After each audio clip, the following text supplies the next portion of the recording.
Folks, can you believe they asked me if I'm ready? I mean, really. Let me kill the music. They actually ask if I'm ready. Just saying, you asked that. Like, not thinking I might be ready.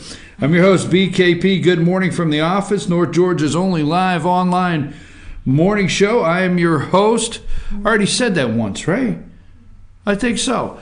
Here's the numbers. You can reach us, 706-889-9700, 706-889-9700. There's no excuse. There's no excuse for not telling me how you feel, what you think, whatever. There it is, 706-889-9700, chief@FetcherNews.com. Follow us on Twitter, @FetcherNews. Now, Rose, I know you're busy eating over there. Wait, I mean, that looks like a good sandwich. Okay, just checking. I mean, I got a big glass over here. Rose looks like where'd you go, to Arby's or something? No, I hit up Hardee's. Yeah. Hardee's. Oh, my gosh, look at that. Anyhow, @FetcherNews.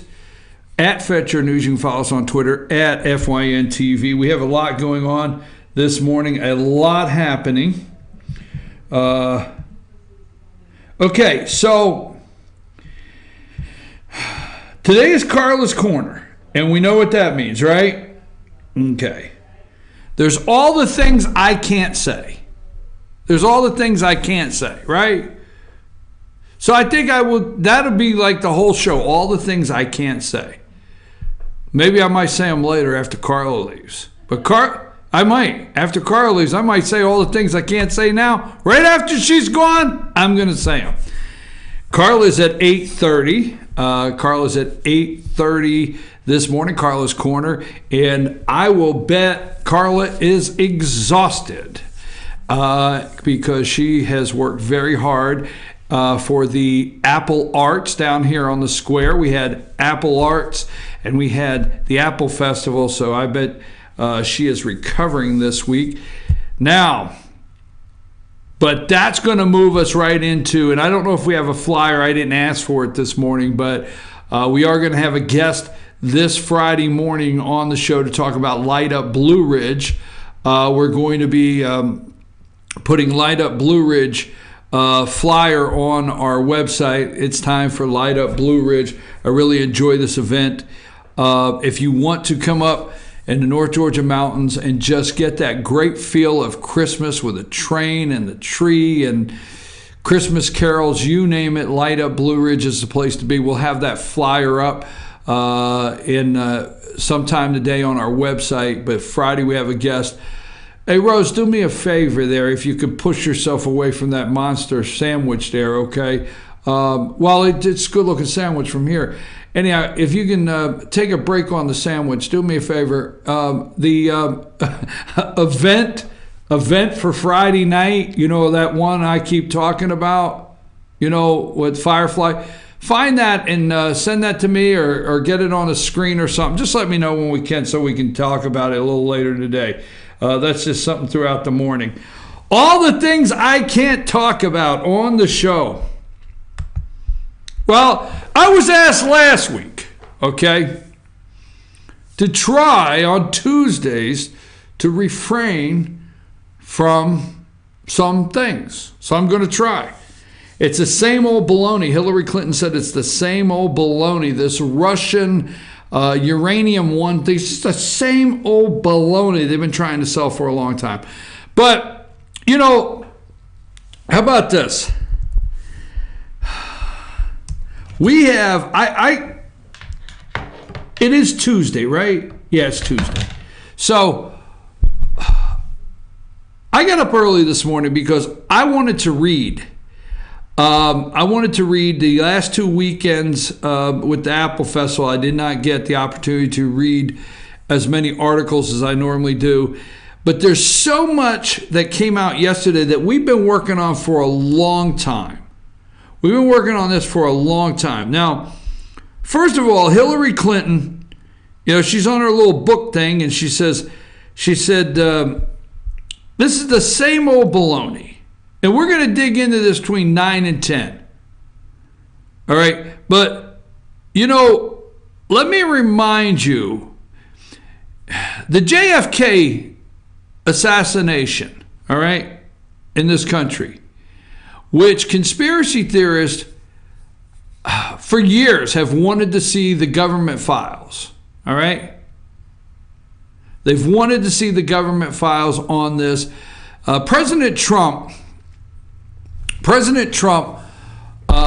said he will release, they're looking at releasing 3,000 documents from the JFK assassination file.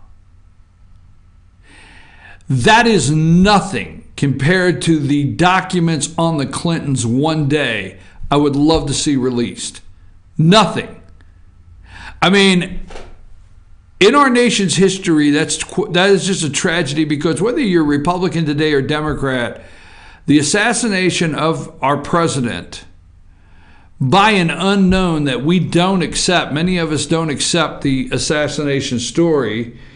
And we've been told, you know, we've been told things, or there's the possibility, let's say, or allegedly, you got CIA involvement, and you've got, mafia involvement, and just a long list of who could have done it with JFK.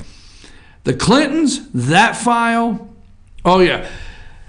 So before we get into the Clintons today, let me just remind you, okay, when Hillary Clinton says it's the same old baloney, okay, Hillary Clinton says with the Uranium 1 deal, it's the same old baloney they have been trying to peddle for years. It's been debunked, okay?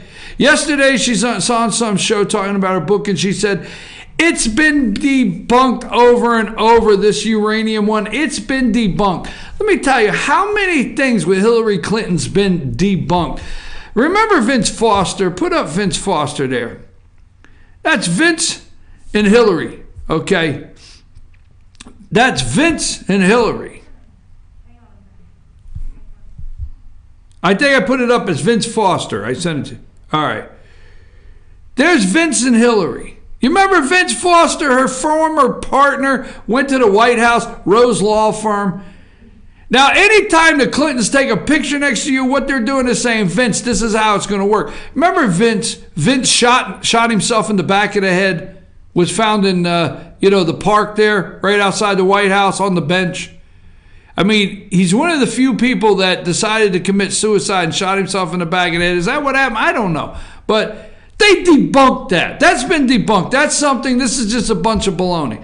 And then you remember, this is Bill. When Bill puts his arm around you, if Bill comes up to an event and puts his arm around you, pull up Ron Brown. Yeah, there's Ron Brown. He's your former Commerce Secretary, U.S. Commerce Secretary Ron Brown. And Bill walked up to him, put his arm around, and said, Ron, this is how it's going to work. Remember, Ron was getting ready to tell all. He was getting ready to tell all. Yeah. And I think somebody forgot to fuel Ron's plane up. I think what happened is maybe the fuel gauge did not work on Ron Brown's plane, your former Commerce Secretary in the Clinton administration. Ron was just this close to talking about some things that Bill and Hillary felt he shouldn't discuss, but that's been debunked. It's the same old baloney. The list goes on and on with the Clintons, on and on. All right? It just seems like people disappear around them. But anyhow, we'll get into that in a minute, all right? You know, there's the 3 lists. Yesterday I realized something, Rose. Rose, I want you to pay attention, okay? Because it's just, for some reason, I'm concerned about you not paying attention. But I want you to pay attention to this, Rose, because these are 3 lists. I was thinking about this yesterday. These are 3 lists you could get on in life. You can get on somebody's prayer list, you can get on their S list, or you can get on their hit list. Right? Those are the 3 lists you can make in life. The prayer list. How many different lists are you on? Oh, I'm on all 3 for Angelina. That's where I was going. That's where I was going. I will guarantee, not the hit list. That's not nice. That wasn't nice. I'm not going to say that was wrong out of me. I'm not saying a person has a hit list, but I'm just saying, Any list she has, I know I've made that, but I'm hoping the prayer list, okay? But you can get on 3 lists in life, right? I was thinking that yesterday. There's 3 possible lists you can make. The prayer list, okay, right? The S list and the hit list. Just thinking, okay? Just thinking. I mean, those are like some of the things I can't say today. You know, some things I'm not allowed to say, right? At 9 o'clock, I'm going to say everything I want. All right, so let's go back to this, all right? And stop typing in my ear. Oh, my God. Anyhow, so for the media, if you're hearing this, okay, if you're hearing this morning, we went over the Clintons, okay? We're going to talk about the Clintons and the Uranium One deal. Because, folks, we talked about this. If you have, now this is the serious side. If you've been watching this show for a long time, we discussed 4 months ago Uranium One, the deal with Uranium One, okay? We discussed Fusion GPS here a long time ago with the Trump dossier and Steele. Christopher Steele and Glenn Simpson, we discussed that a long time ago. We're going to go into that. But what is the media talking about this morning? They're talking about the 4 fallen soldiers. Put these gentlemen up. Is it Niger? Is that how it's pronounced? I don't know. It's Niger in Africa, West Africa. These 4 young men, okay, it's called fallen soldiers there.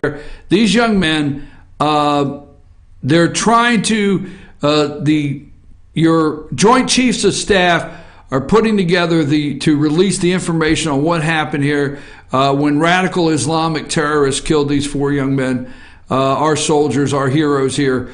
And the media has the nerve to say, this is Trump's Benghazi. No, it's not, folks.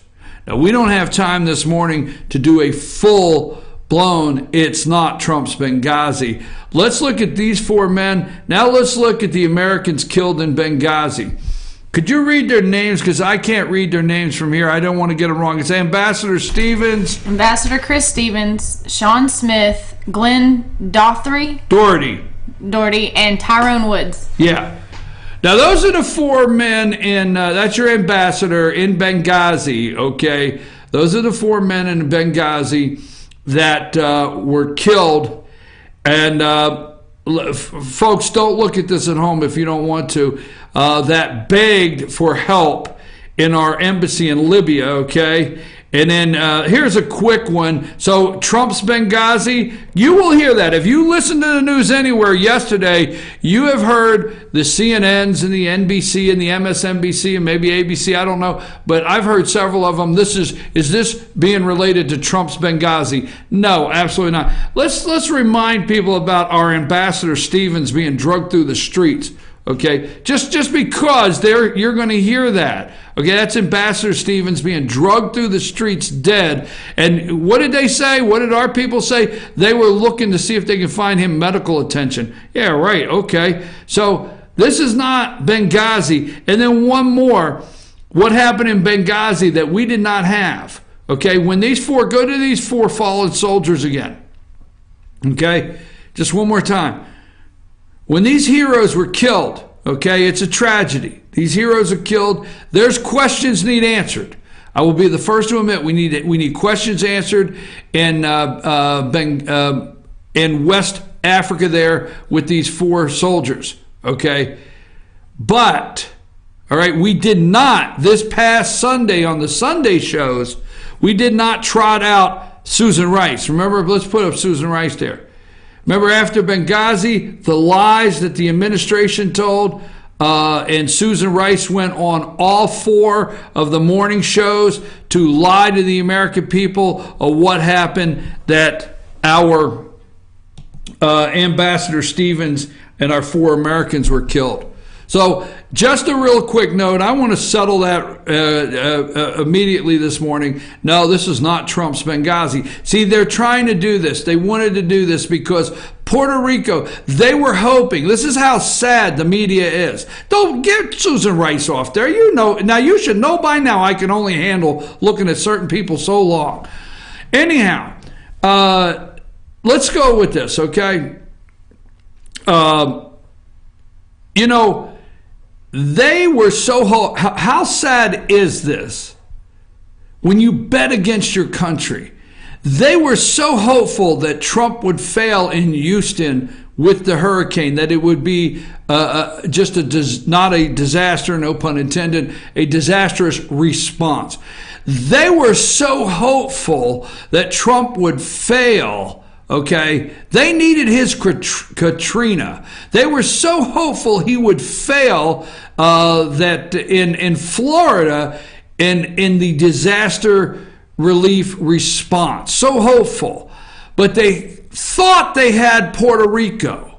They thought they did. And they had that whack job mayor from Puerto Rico, San Juan, that come out there. You know, she was able to find the t-shirt maker and says, you know, we're dying in the streets. She had new t-shirts like every hour. So the t-shirt maker had electricity, right? And, you know, hats, help us hats, you know. So you'd think she was, you know, stranded on an island with Gilligan. Anyhow, San Juan, Puerto Rico mayor, they trotted her out. Now think of what they will do, okay? This crazy loon. Now, they never have told you and discussed, they don't discuss the Puerto Rican governor, the governor of Puerto Rico. They never discuss him, the governor of Puerto Rico, and his responses to the president and how we reacted during their time of crisis. You don't hear that. What did they do? They prayed every day on our failure. They bet on our failure, and is Puerto Rico Trump's Katrina? And what did they do? They found a mayor in San Juan. All right. Now look at this. You got these 4 heroes that are dead. We deserve answers. Is this Trump's Benghazi? I mean, all right. And what did they find? That whack job. What's her name down there? Frederica with the rhinestone hats. The glitter on the cowboy hat. They find this crazy woman. I mean, she's a lunatic to come out, right? It caused a week worth of chaos. So this could be Trump's Benghazi. I'm just saying, folks. I'm just saying, get away from that today. Get away from that noise. And let's focus on Fusion GPS, Glenn Simpson. Oh, by the way, let me give you one more thing, all right? Let's put the 5 living presidents up just really quick. Because yesterday, again, Steve Bannon, he was somewhere, right? And he's talking about what was laid on Trump's desk. I want you to look at these 5 guys. Now, I have Ronald Reagan here because Ronald Reagan's not in that picture. But those 5 guys right there, Jimmy Carter, George H. Bush, George W. Bush, well, I don't care anything about, George H. Bush and Barack Obama. Every single thing, I'm asking you very nicely, every single thing laying on the president's desk today, these 5 men got together and created it. From North Korea to our national debt. Yes, there was national debt before that. Our national debt, North Korea, our NAFTA, our trade agreements, China, favored nation status. Yeah, favored nation status. All the disasters in modern time are right there in that picture, and they left them on Trump's desk. Everything they left on Trump's desk and said, we're out of here. Okay? The American people have had it, and it's yours. So take them down. I can't look at them any longer also. So let me remind you on Libya. We don't have time to go all the way through this. I'll look at it a little later. But remember the boy Muammar Gaddafi? I mean, he was the best dressed dictator. I mean, nobody dressed better than Muammar, right? Where's Muammar Gaddafi there? Put him up there. You remember him? For you, some of you younger viewers might not. What the hell's happening over? Oh, I'm not supposed to say that. That's on the list of things I can't say. All right, there he is. All right, there's Muammar. All right, remember him? He's the dictator in Libya, long way back. Pan Am flight he took out of the air with innocent people. Ronald Reagan, we bombed him. Okay, our embassy, our Marines were killed. All right, there's Muammar Gaddafi, right? So they killed Muammar. But what happened? Why do we expect the North Korean dictator, okay?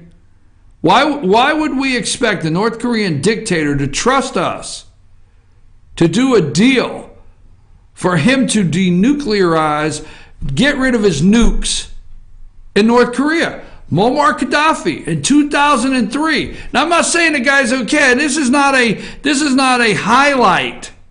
This is not a highlight Dictators of the World Day here on the show. But Muammar Gaddafi in 2003 made a deal to get rid of his nuclear program. Okay? Now you got a dictator that gets a deal to get rid of his nuclear program, and then you head south, You head south and you got Iran, and we cut a deal. And we're upset. We have people upset that we want to cut. This is the worst nuclear deal ever made in Iran. Worst ever. But Muammar Gaddafi, we made a deal with him. He got rid of his nuclear program, said, hey, I'll get rid of it. We made a deal. Why would North Korea make a deal with us? I don't know. Just saying. You got to keep everything in mind as you talk about this. You have to. All right? And we're going to say, all right, same old baloney. Now, look, folks, at 9 o'clock, now at 8:30, in just a couple minutes, it's going to be Karla's Corner, okay? And it's the things, see, it's the things I can't say, all right? The things I can't say. From 9 to 10, I'm going to say them. But from 8 to 8:30 on Tuesday, there's the things I can't say. Sam and Rose, everybody's put a list together of the things I can't say on Tuesday morning. Because I have to be nice. I can't be all worked up. I got, that's on the memo. So anyhow, you remember the 3 lists I gave you earlier? Rose, do you know the 3 lists I gave you earlier? You remember the 3 lists? Remember. Okay, you don't want to be on them. Okay. They'll get on my list. But there's 3 lists you can be on in life. Okay, Rose, do me a favor. Let's put this out before we get here. And I want this to be serious, so I want nice pictures. You find nice pictures. And then you have to pay attention to Facebook for all the nasties. Oh, my God, the nasties are out there. Oh, my God. Huh? Yeah, it's 8:23. All right, the nasties, okay? We don't want to keep an eye on them. But seriously, I'm not joking. The four candidates that the people are most interested in, and I'm going to talk about it at 9, but I want to get it out of there. I want to offer Angelina Powell, is very serious, and Rhonda Thomas 45 minutes to discuss the issues, and then I want to offer Angie Arp and Ken Gaddis 45 minutes to discuss the issues, okay? And make it very serious post and make that offer open so everybody can know that we would be open to getting information for the voters, period, clear. And then watch for the nasties that go on there and post afterwards, okay? So anyhow, okay, I'm going to go to Karla's Corner at 8:30, but let me give you a preview for 9 o'clock that you want to be here for. We're going to talk about the Democrats now have a Russia problem, okay? Here's one I want to discuss. The judge decides if House committee has access to Fusion GPS bank records. This is a great article. Here's another one I want to discuss, okay? I want to discuss the House is looking at the Fusion GPS bank records. Let's see what I got on Hillary Clinton we're going to discuss at 9 o'clock. Clinton pushes back on Russian uranium deal reports, says it's baloney, always has been. One more, it's time for Jeff Sessions to get a special prosecutor for the Russian scandal, but not Trump this time, Hillary Clinton. It's time for, I have always said, have you been able, I always like the social media joke, the joke on social media, like Hillary and Clinton should be sentenced, Hillary Clinton and Bill Clinton should be sentenced to live with each other. That's what their sentence should be. The Obama administration Uranium One scandal. We're going to talk about the Uranium One deal. And here is one that we're going to talk about that you're not hearing. Put up, now this is one, the things I can't say. Now you want to talk about the things I can't say? You wait till 9 o'clock. Put up Tony and John Podesta. All right, there's John Cheese Pizza Podesta on the left. And Tony, his brother, on the right. We're going to talk about that one. Oh, yeah, it's blowing up on them. And as soon as the special prosecutors get appointed, maybe Mueller will do it, I don't know. And as soon as Jeff Sessions gets off the dime, okay, and we start prosecuting, it's coming down, and the American people want it. At 9 o'clock, we're going to talk about this because those are some things I definitely cannot say. Hey, it's 8:27. I'm your host, BKP. Good morning from the office. Don't forget, there's 3 lists in life. We'll talk about those at 9 o'clock also. Karla's Corner's up next.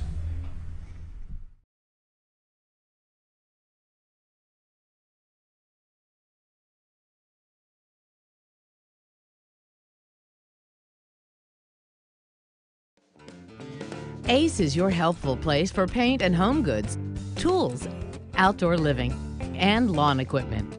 But did you know Ace Hardware of Blue Ridge is a little bit more? We have hunting rifles and accessories for your next hunting trip. We have Amish furniture imported directly from Ohio. And we have Ace Custom Woodworks for all your custom wood project needs, from cabinets to artwork. Ace Hardware of Blue Ridge. We have your new house in stock.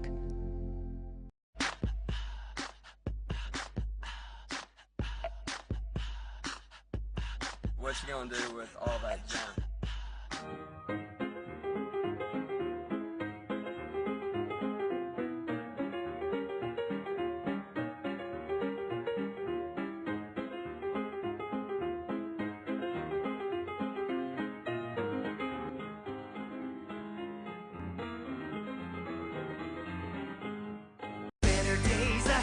Dave's Chevrolet in Jasper is dropping the hammer. Over $11,000 off MSRP on new Silverados. Just look what we've done to the price on this new LT Crew Cab. Save over $11,000 and pay just $32,500. And Dave Chevy is dropping the hammer in a big way on all new Chevy Malibus. Save over $6,500 and pay just $17,900. The savings are real and they're big at Dave Chevrolet in Jasper. Better days ahead, Dave Chevrolet. Find new roads. Hi, I'm Rhonda the Mattress Lady, and this is my husband Gary, owners of Mattress Overstocked in LJ next to Walmart. And we want to earn your business. From the time you walk in our door to the time we deliver your new mattress to your door, you will see the difference. Our selection and prices are the best in North Georgia, and customer service is our top priority. So y'all come on in and let us help you find the right mattress at the right price. That's Mattress Overstocked in LJ next to Walmart.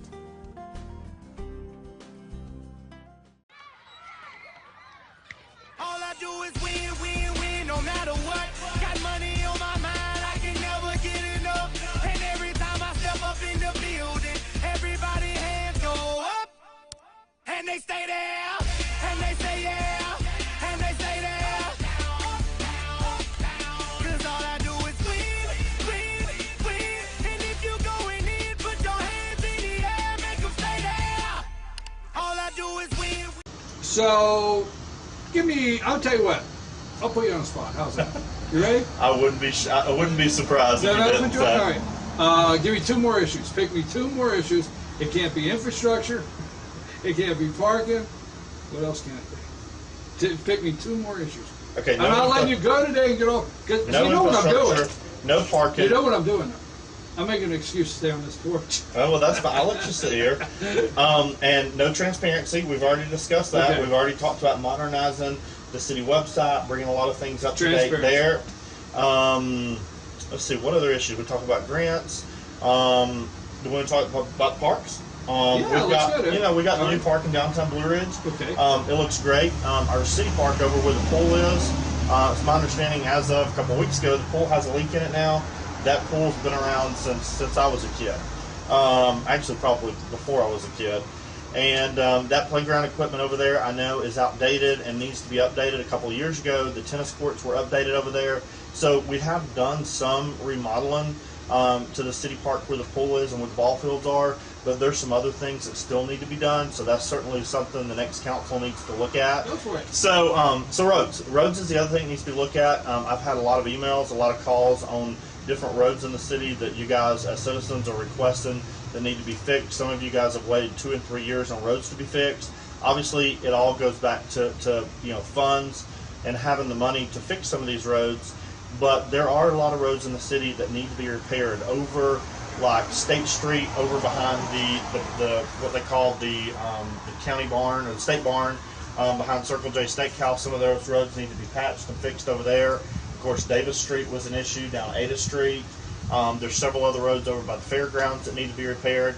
So repairing our roads and our streets and our sidewalks are constant maintenance, and that's something that certainly we're going to be focused on as well.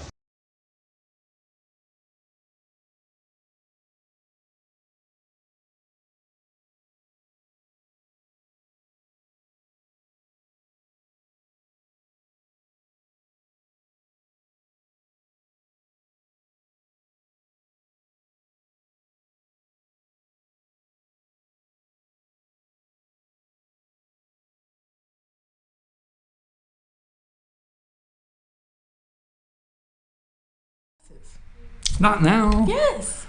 I have to wear the glasses now? Yes. These are my Superman Yes. glasses. Put your Superman glasses on. How long do they have to stay on? I don't know. Really? We're on the air. I know we're on the air. We're dressed and cute. What? You really see I know I'm on the air. I noticed I'm on the See air. my hat. This is my Superman glasses. I know. Superman. We are pre dressing up for next Tuesday, where we're really going to be dressed up. We're going to have our costumes on next Tuesday. And It's The Walking Dead behind me. it's not The Walking Dead. It's Trick or Treat downtown LJ. I thought it was a Walking. I'm not going to say. I was like, wow, it's Shaun of the Dead. Okay, well, before we get started, who are you? I mean, we just start. We're supposed to say good morning, glad to have you. Tuesday, 8:30, Karla's Corner. I'm Karla. There you go. There's Karla, and you have a hat on. I got my little witch hat. And these are my Superman glasses. Yeah, that's what I was saying. Glasses. We're just teasing for next Tuesday. What are we teasing? Because next Tuesday we're going to dress up. Oh, we are? Yes. And that's a we? Yes, that's a we. Like in me? Like Superman, you got to go switch costumes during the break and then switch back. That's we like in me. Yeah. You got to dress up too. Are you dressing up? Yes, I'm dressing up. Is Sam dressing up? Duh. Well, yeah. Duh, but okay. What about Rose? We'll have to get pictures. Rose, It's Tuesday. It's going to be a whole family affair. It's a family affair. I just got from the sound booth. It's a family affair. Yeah. Everybody's dressing up. We're all dressing up. It's Halloween. It's going to be group photo day. Yes. Ghouls and goblins. Yeah, we'll have to do it quickly, though. Will we have to do it quickly? Yeah, because you got to do it in between things. So let's talk about Halloween. No, I'm stressed out over dressing up. What? I'm stressed out over dressing up. Why are you? I'm not really. That's not really me. I'm just not that. I'm just not a dress up kind of guy. Well, you dress up like an angry white man every day. Okay. All right. Let's move right along here. Halloween. I knew that'd get you going. All right. So today. No, I was nice for the first 30 minutes. I know. Sam told me she took care of that. I had a note. The things you can't say. I'd love to see that list.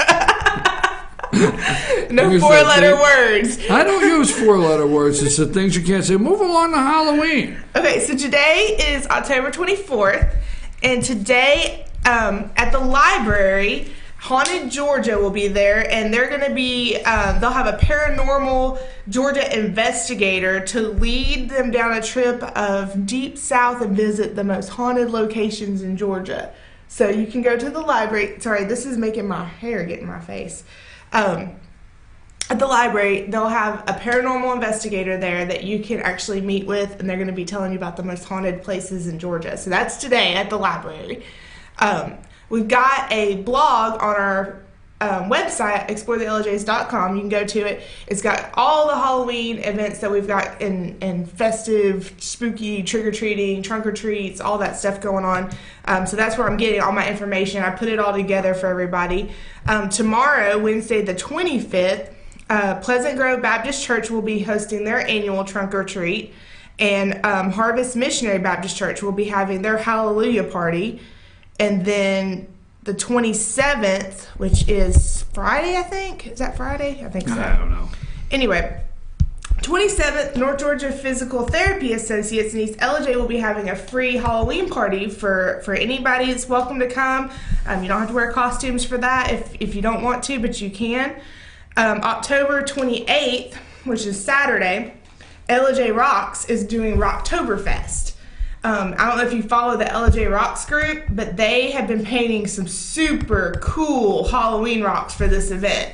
They're not putting them out until this Rocktoberfest, and it's going to be at Carter Cave River Experience is where they're having it.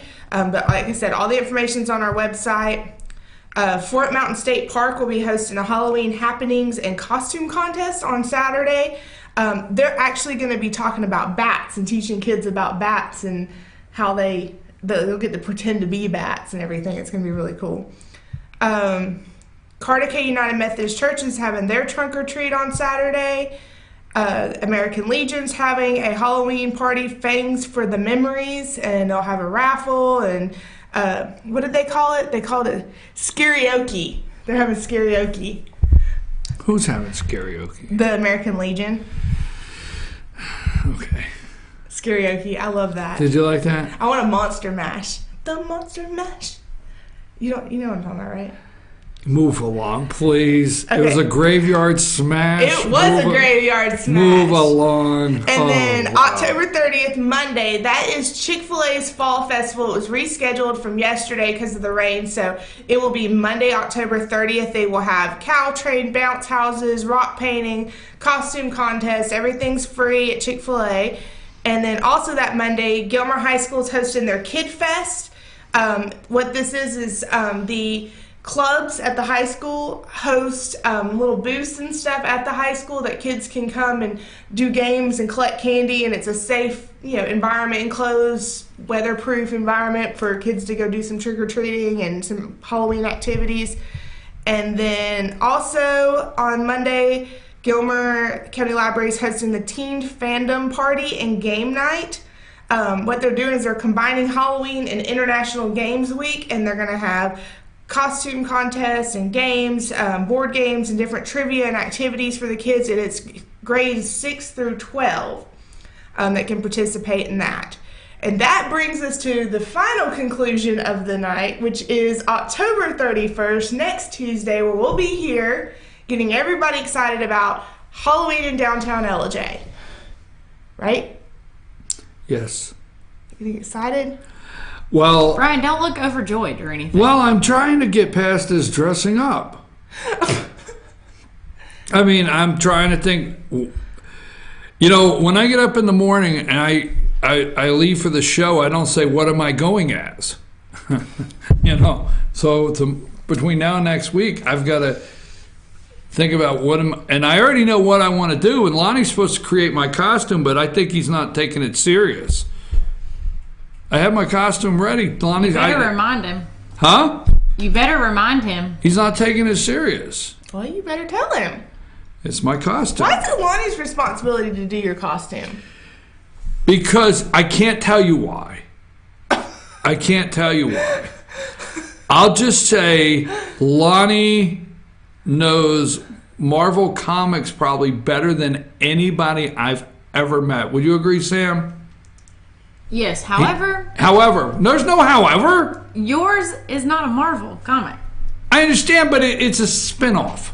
Just easy in there. Don't tell anybody. You could create your own, though. No, Lottie's supposed to create my costume. I'm going to be a devil. Devil? Yeah. Yeah, that's no. But I'm not going to be one of those inappropriate costumes that you can buy at Walmart. Well, wait, tell me more. Now you have my interest. What is give me an inappropriate we're devil. Talking about trick-or-treating. So when I take my kids trick-or-treating, I understand that some people think that it's okay. They want to look cute. Who is that what we're calling it nowadays? Yeah, but want to dress cute. But listen here. Listen up, folks. She has my full attention. I don't want to see your pixie dust, Tinkerbell. I don't. My kids don't either. So let's be appropriate. If you want to go to your friend's house, Sam, will you please write that down? I want to use that in the future. Please write that down. I just think that that's fine if you're going to your friend's Halloween party, but it's not okay to walk around town with your kids trick-or-treating and you have to explain that to them.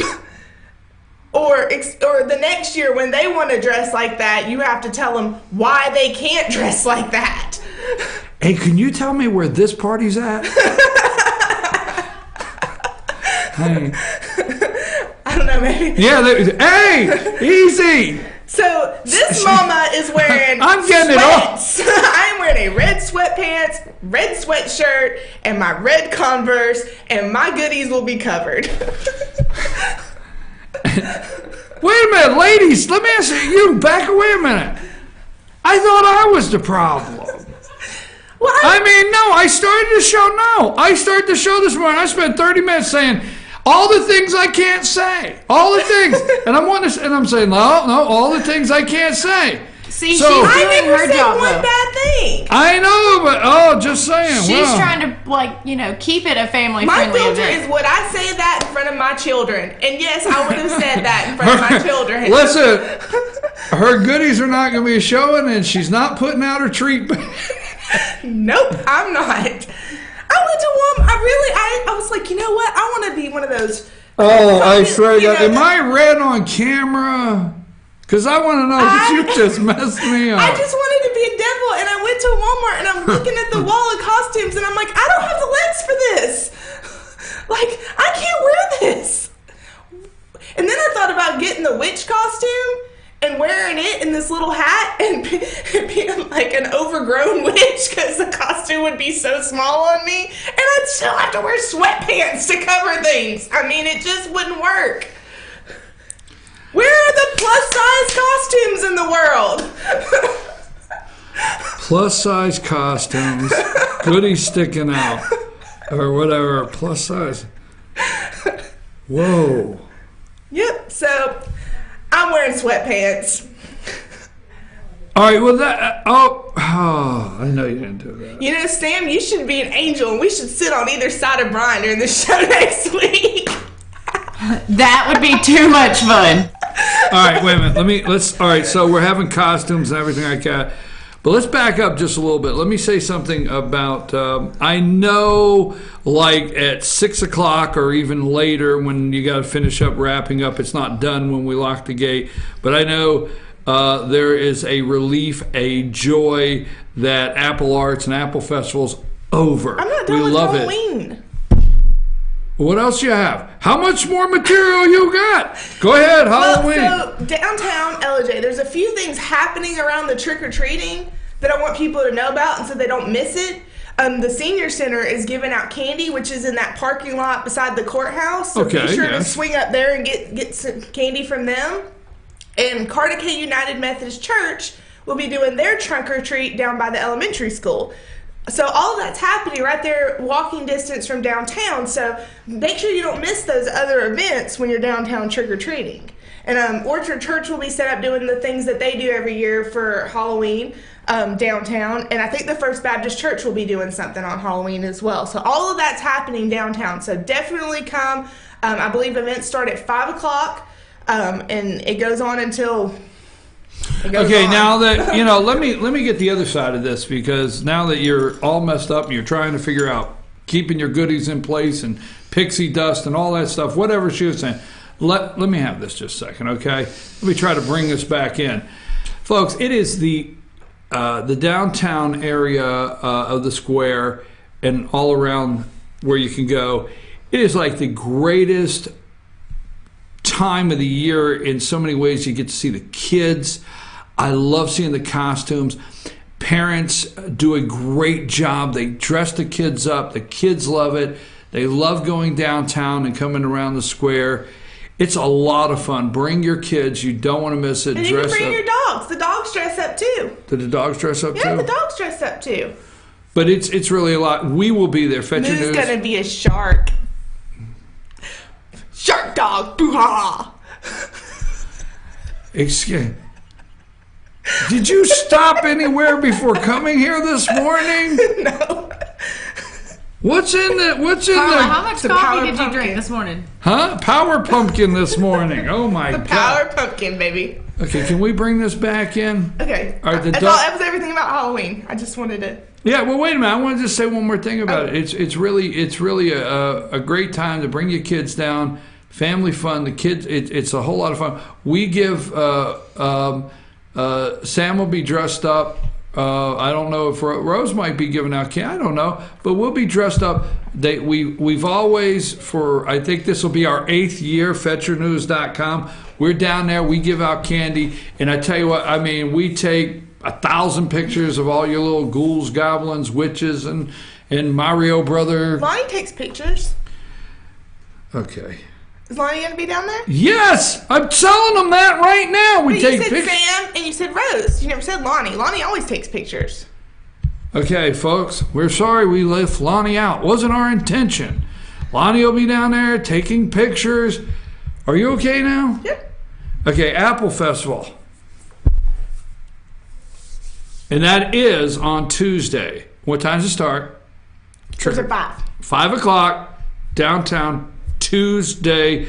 Everything she's talked about for Halloween and all of the trunk or treat and church celebrations in the area for the weekend for fall are on the website, right? Yep, on our website, exploretheljays.com, and I'm sending Sam the flyer right now for downtown, which has Steve Cortez information on it, and that's who you contact if you're a business and want to set up a table and give out candy at the at Trick or Treat.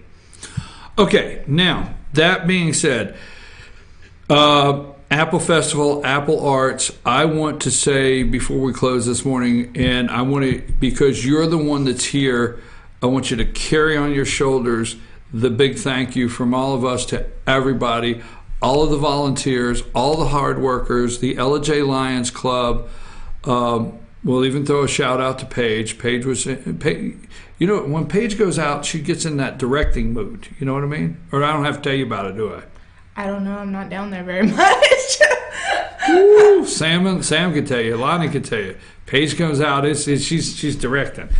It was from law enforcement, security, first responders, parking, Boy Scouts, Girl Scouts.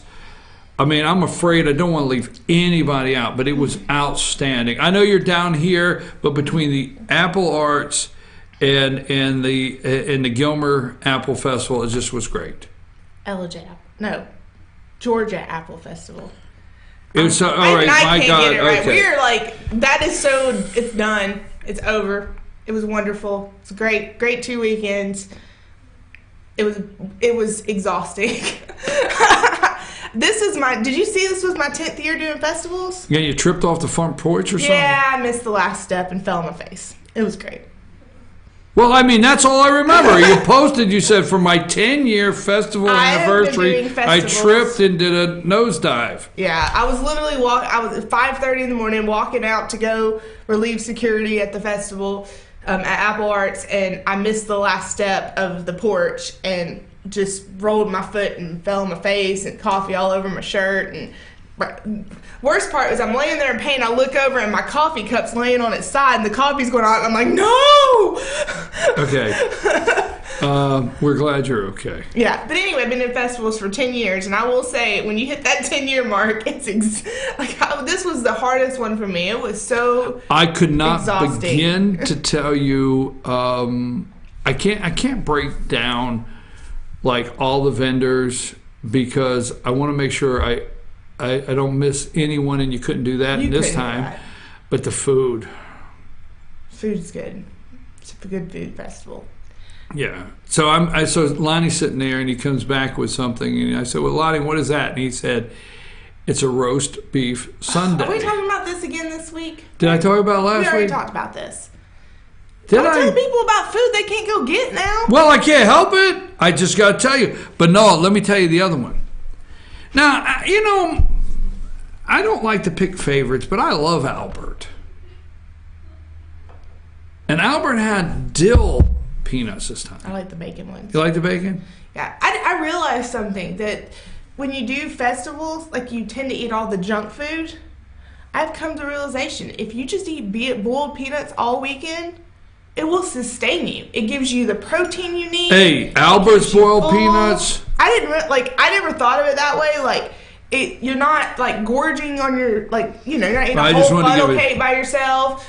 That, even though I did do that. But I just want to give a shout out to Albert. I just like the guy, and every time I see him at some event, and he's always somewhere, he'll say, "Come here, I got something I want you to try." And I'm like, okay. So, anyhow, Apple Festival, loved it. I really did. We had we had the second best Saturday, the first Saturday of the weekend, and we had one of our best Sundays the second weekend. So it was a great event really this year. Okay, what have we not talked about this morning that we're supposed to cover? That's it. That's it? Halloween. We were talking about Halloween. Yes. Okay. You know what the kids are going to be? What are the kids going to be? So I'm kind of devastated about this because I've always had Little Mermaid. I've had Batgirl. I mean, even when she was Haley was a Ninja Turtle, she let me put a cute little orange bow in her hair. It was always okay, so what you're getting to, it's that age. It's that age. But that age is over. Okay. So this year I have a zombie football player. Zombie football player. Yeah, and you say I don't have the Walking Dead behind me here. So you have a zombie football player, and who else? And a old school criminal. She said it had to be the black and white. She was not wearing the orange. So she's going old school black and white stripes. Yep. I have a criminal and a zombie football player. How did this happen? I don't know. Where are my princesses and my Batgirls and my They will be there. Tinkerbell? They will be there. It's just your Tinkerbell grew up, and the new Tinkerbells will take their place, and they will be there. That her criminal costume came with tattoo sleeves. I was like, where's my little princess? That is my kind of girl right there. So I'm the devil. Because apparently the devil mom has to have the zombie football player and we wore matching Star Wars costumes last year. Really? Matched. Yeah, I had a little Darth Vader. No, that's over, and man. I had, what was Abby? I can't remember now. And they were all on board last year. So she was Chewbacca. And I was Rey. Yeah, we all matched. So, don't worry, the little princesses, they will be there in the little... Yeah, and in 5 years, they're going to be in those Walmart costumes, and I'm going to have to be playing, I'm going to be dressing up as the Hulk and stopping that stuff. Oh, you mean your daughters? Yeah, we ain't shopping at Walmart when they turn 16. I'll tell you that right now. They're not getting those costumes. You know, the only thing you've done this morning is caused me to be interested in going over to Walmart and see what they're selling. Well, what are they selling over there? Little board things on the end of the costume aisles for this is the row for women's costumes, and they've got a little thing that shows all the available costumes. Yeah. Go look at that.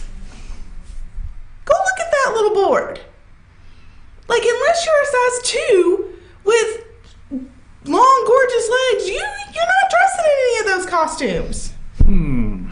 Okay. And where can we find again? We need to end this. I have no idea where this. I don't know where this segment has come from, where it went to, where it's going, and if it'll ever be over. All those things. So go to our website, exploretheLJs.com, and we have a blog post posted on there, and it says Halloween events and happenings in LJ. Just click on it. It's got a list of all the things that are happening between now and next Tuesday that you can take your kids to, and they can literally capitalize on all the candy experiences in LJ over the next couple of days. Don't forget, folks, you can always stop by the chamber over here, the Gilmer Chamber on 515 on the northbound side. A big green sign out there that says Gilmer Chamber Welcome Center. You can go in there and talk to their friendly staff that'll help you with anything. And they have all the what we call the push cards there on the wall where you can look around and see all of the available things to do here while you're in North Georgia. We'd love for you to visit us. If you are up here this fall, don't forget you can stop by next Tuesday for all the trick-or-treating downtown LJ and all the different events. And hey, I don't think you want to miss it because it sounds like they're going to be Tinkerbell and Pixie you need to Dust. watch the show next Tuesday because we all need to see what Brian dresses up as. It's important. That has stressed me out. That has stressed me out. So I have to dress up next week. Yes. And all right, do you have suggestions? I better not leave that open, right? If I left open, if they had suggestions, oh my God, could you think of what they want, what I would get? I love those looks coming from the room right now. Yeah, I better not open it up to suggestions. Karla, you have a nice day. Do you know what happens when you leave? You get to turn up the volume? No, yes, and I get to get into the list of things I can't say. And you helped usher that right in this morning. Well, there you go.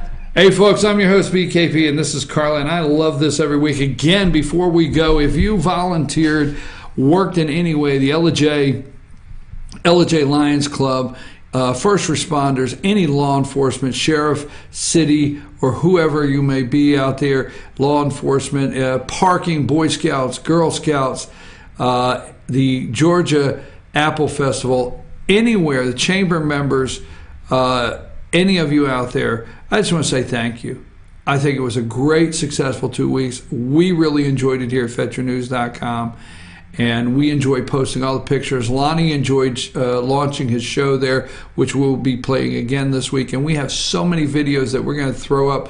Although it's like you say it's over, but we want to remind you because we're going to have them all through this month, more Apple Festival video that we had a great time. And next year we have all kinds of footage ready to go a month before Apple Festival. I'm your host, BKP. We'll be back right after these messages while I think about what I will dress up as next week. Tune in. Superman glasses.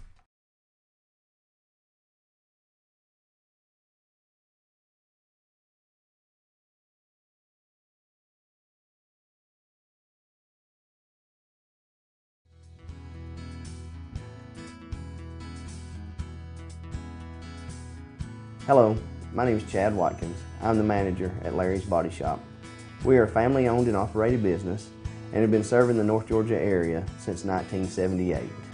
We are located at 1216 Progress Road in LJ, Georgia. Our shop specializes in collision repair and we work with all major insurance companies. Larry's Body Shop is ICAR Gold, the highest role of training recognized by the collision repair industry. It is estimated that only 10% of collision shops meet these standards. Our shop consists of state-of-the-art equipment such as laser measurement system, down-drive spray booth, spot and MIG welding equipment. All of our paints are mixed on-site so that we can guarantee your paint to match every time. I know that having an accident can be a stressful event. We take pride in making sure our customers are satisfied with the repair of their vehicles. Our waiting area is clean and comfortable with free Wi-Fi and refreshing beverages. So if you're in an accident, stop by and see us at Larry's Body Shop. North Georgia Diamond is your source for diamonds. Come on in to view the area's largest selection of fine jewelry at North Georgia Diamond. All repairs and designs are done on-site by our jewelers. And North Georgia Diamond has the lowest prices on loose diamonds. You can also sell your gold, silver, and coins at North Georgia Diamond between Walmart and Lowe's in East Ellijay. Locally owned by Bill and Allison Craig, North Georgia Diamond is your source for diamonds in North Georgia.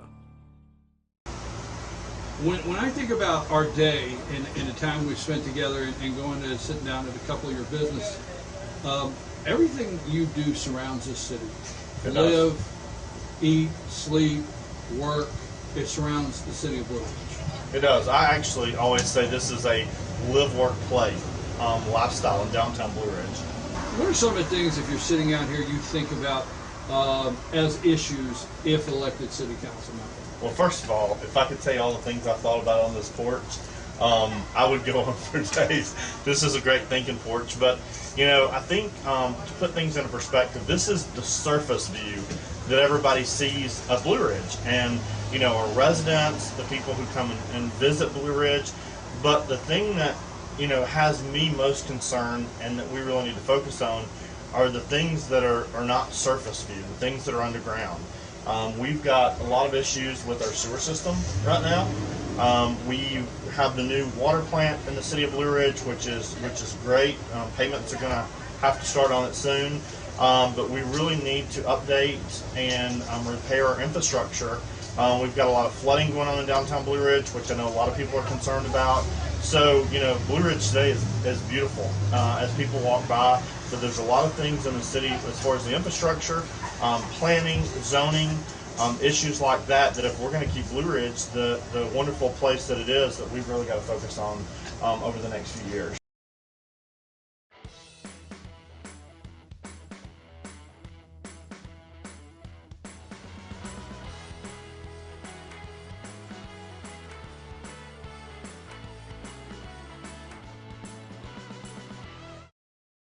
Circuit World, brand name merchandise at unbelievably low prices.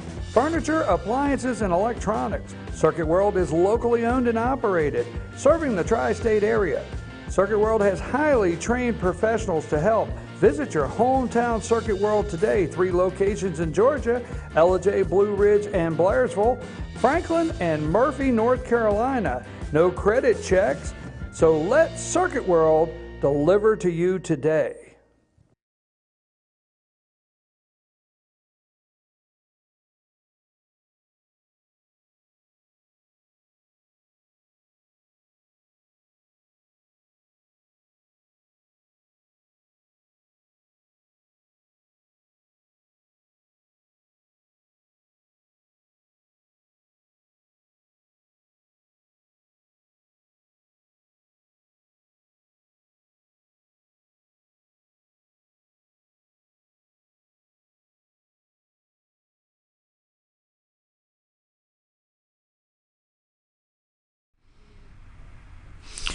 Okay, we're back. I'm your host, BKP. Good morning from the office, North Georgia's only live online morning show. It is 9:03 this morning. Now, don't forget, there's a couple things I want to go over with you. There is our phone number is 706-889-9700. That's 706-889-9700. You can send me text messages anytime you want. Also, chief@fetchernews.com for an email. At Fetcher News on Twitter, at FYN TV, at Team FYN Sports, Team FYN Sports on Friday nights. So many places. Our YouTube channel, for example, Karla's Korner, we put it on our website, FetcherNews.com, but also if you will go to our YouTube channel, FYN TV, YouTube channel, FYN TV Fetcher News. If you'll subscribe in the top right-hand corner, and we need to start blasting that out to remind people to do that, Rose. Let's blast out reminding people to subscribe to our YouTube channel. And then that way, anything we post, you'll get an immediate notice, or anytime we're live on YouTube. Also, just a little note here. Yesterday started the Gilmer County, just a little local note, started the Gilmer County budget workshop that lasts Monday, Tuesday, and Wednesday. If you're not able to go over there and you want to find out why the tax assessor board needs this much money, or the probate judge, or whichever one you want, We are videoing every one of the meetings. Lonnie has already started putting those up on our YouTube channel. You can go and check those out, and you can see your budget. It's your money, it's your budget, and you can see that immediately there. A couple notes. Let me give you a side note here, okay? Every day, this is one of those moments. Every once in a while, I like to break into a moment of who we are here. We're FetcherNews.com. We have a great staff. We have absolutely a great staff here, and I can't say enough. And every single day, we look to see what we can do better. We look to see what we can do more of and how we can grow this business. And we're looking for, it's like for me, I go through so much stuff here. If you would like to really get into research, and I get tired of seeing the news. Don't you get tired of seeing what they call the news? Doesn't it bother you to see the lies that we're told on a daily basis, okay, that we call news, that they call news? Wouldn't you like to see some research, on that's done? If you want to be involved, we always want to put out, if you want to be involved or join the FYN team, let us know, because there's so many places that we can use help, and there's so many places that we're looking to grow that we would like to hear from you. All right, now, other than my computer froze up on me again, and I don't know what I'm going to do. I don't know what's happened here recently that my computer, I don't have all the tabs open that I normally do, so I don't know why my computer keeps freezing up. But I want to talk about the judge is going to decide the House committee has access to Fusion GPS and their bank records. Now, TD, I think it's TD, put up that that bank emblem I got there. I think it's the bank emblem. And here's the bank, okay? And the judge is they're asking the judge to open Fusion GPS, opening their bank account. Now, Fusion GPS, let me just put this to you, and then we'll dig into it a little deeper. Pull up.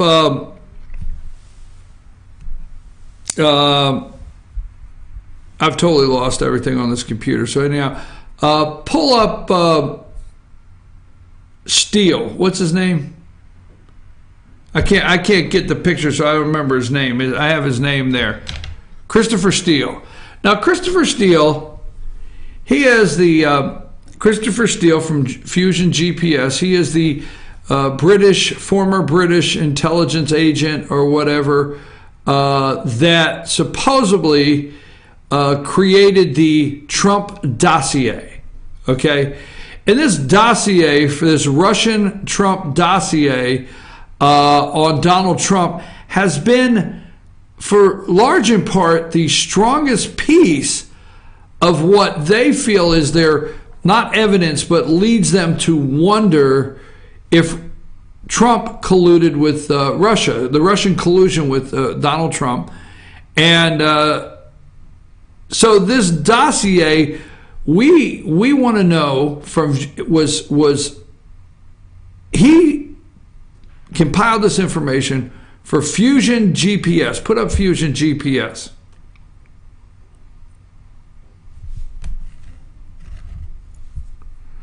Now, this is Fusion GPS. You can go look up their website, okay?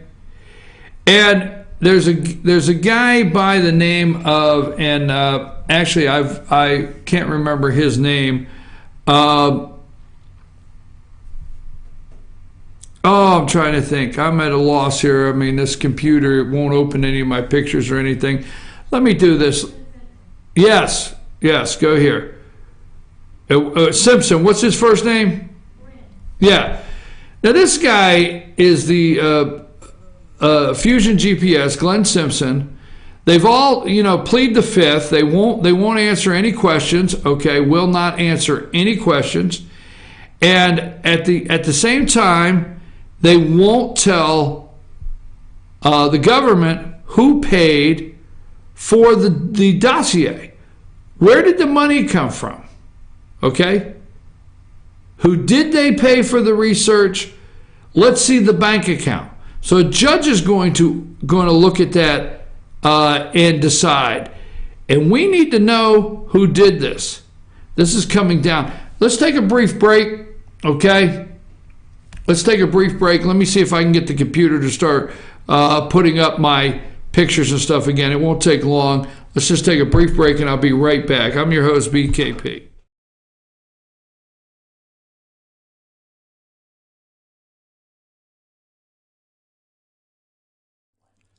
In 1981, Reed Nicholson began selling tires out of an old barn in Mineral Bluff. Little did he know that he had just laid the groundwork for the most trusted names in automotive services in the Blue Ridge area. In 1997, Nicholson Tire Center became what it is today, holding the same values of faith, family, and great customer service. 2 locations to serve you, and the Blue Ridge location is currently expanding to offer fast service and the largest U-Haul provider in Georgia. Nicholson Tire Center, Blue Ridge, and Mineral Bluff.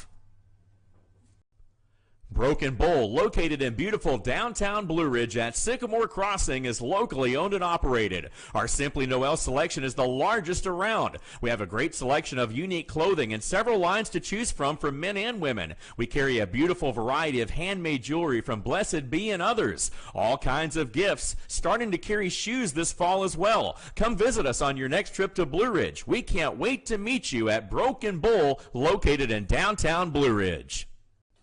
Papa's Pizza to Go in downtown Blue Ridge is the best in the area all-you-can-eat buffet. Call ahead or order online now at papaspizzatogo.com. Use our convenient pickup window for the best in pizza, subs, wings, breadsticks, salads, and more. And be sure to check out our lively game room. We serve lunch and dinner, catering available, take out or dine in. Papa's Pizza to Go in Blue Ridge, proud sponsors of the Fannin County Rebels. The Tupelo Tea mission is to provide over 80 premium tea blends for tea lovers who are looking for ways to explore new flavors and blends.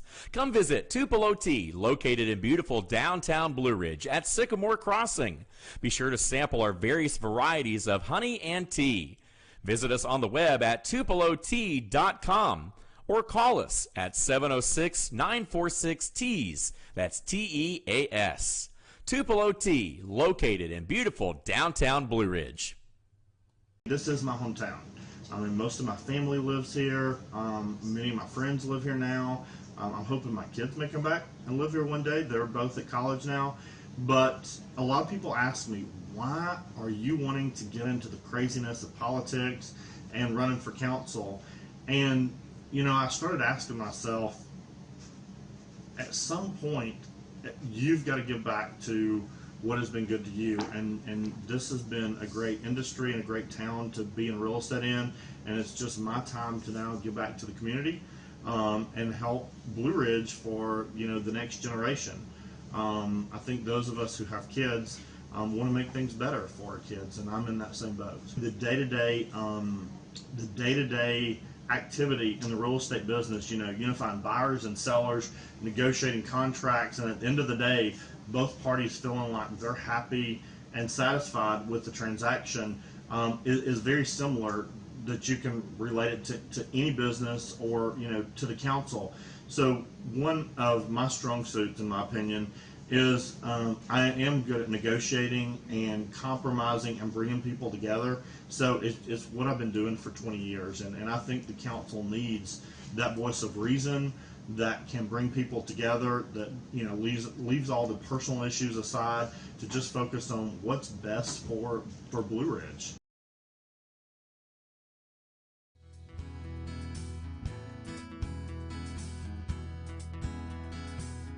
Hello, my name is Chad Watkins. I'm the manager at Larry's Body Shop. We are a family-owned and operated business and have been serving the North Georgia area since 1978. We are located at 1216 Progress Road in LJ, Georgia. Our shop specializes in collision repair, and we work with all major insurance companies. Larry's Body Shop is ICAR Gold, the highest role of training recognized by the collision repair industry. It is estimated that only 10% of collision shops meet these standards. Our shop consists of state-of-the-art equipment such as laser measurement system, down-drive spray booth, spot and MIG welding equipment. All of our paints are mixed on site so that we can guarantee your paint to match every time.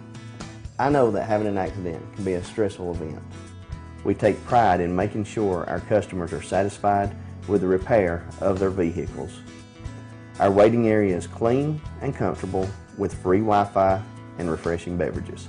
So if you're in an accident, stop by and see us at Larry's Body Shop. North Georgia Diamond is your source for diamonds. Come on in to view the area's largest selection of fine jewelry at North Georgia Diamond. All repairs and designs are done on site by our jewelers. And North Georgia Diamond has the lowest prices on loose diamonds.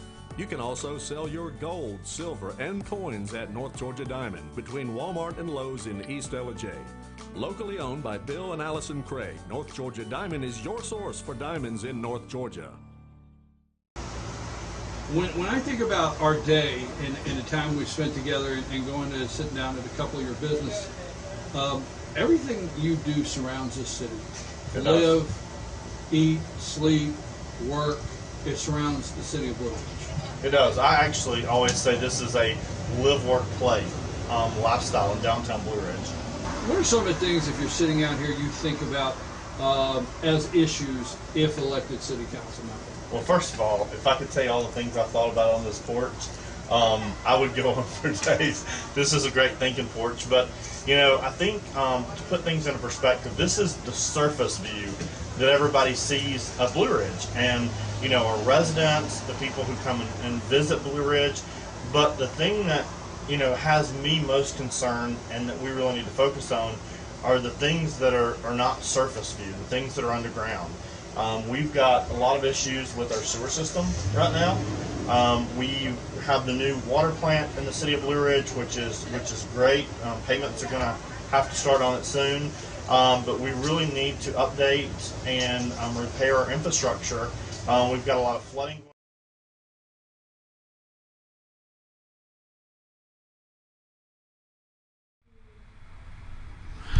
Sorry about that, folks. Every once in a while, every 2 weeks, I seem to have a little computer issues. This is a great computer, but I'm sorry about that. I'd like to actually get a show computer that just stays here and doesn't go anywhere. Maybe we can do that one day. House top lawyer slams Fusion GPS for trying to hide its bank records. Now put up Fusion GPS one more time. It says Fusion GPS. You need to look at this, okay? There's a lot behind this. We did this story several months ago. We've worked on it. We don't have the depth to do all the investigation. We're looking for somebody to help us here when it comes to stuff like this. Fusion GPS, right? They set up this whole Trump dossier with Steele, which we have Steele, okay? And he is the former British intelligence agent or whatever, did the Russian dossier. House Representatives' top lawyer filed a 50-page motion late Monday, okay, just yesterday, slamming Fusion GPS for trying to hide its bank records that could show who paid for its Trump dossier. The document contained unsubstantiated and derogatory information about President Donald Trump.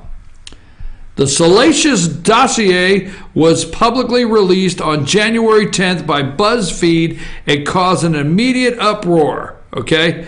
The House Permanent Select Committee issued a subpoena for the bank records held by TDS Bank, put up TDS Bank, on October 4th, all right?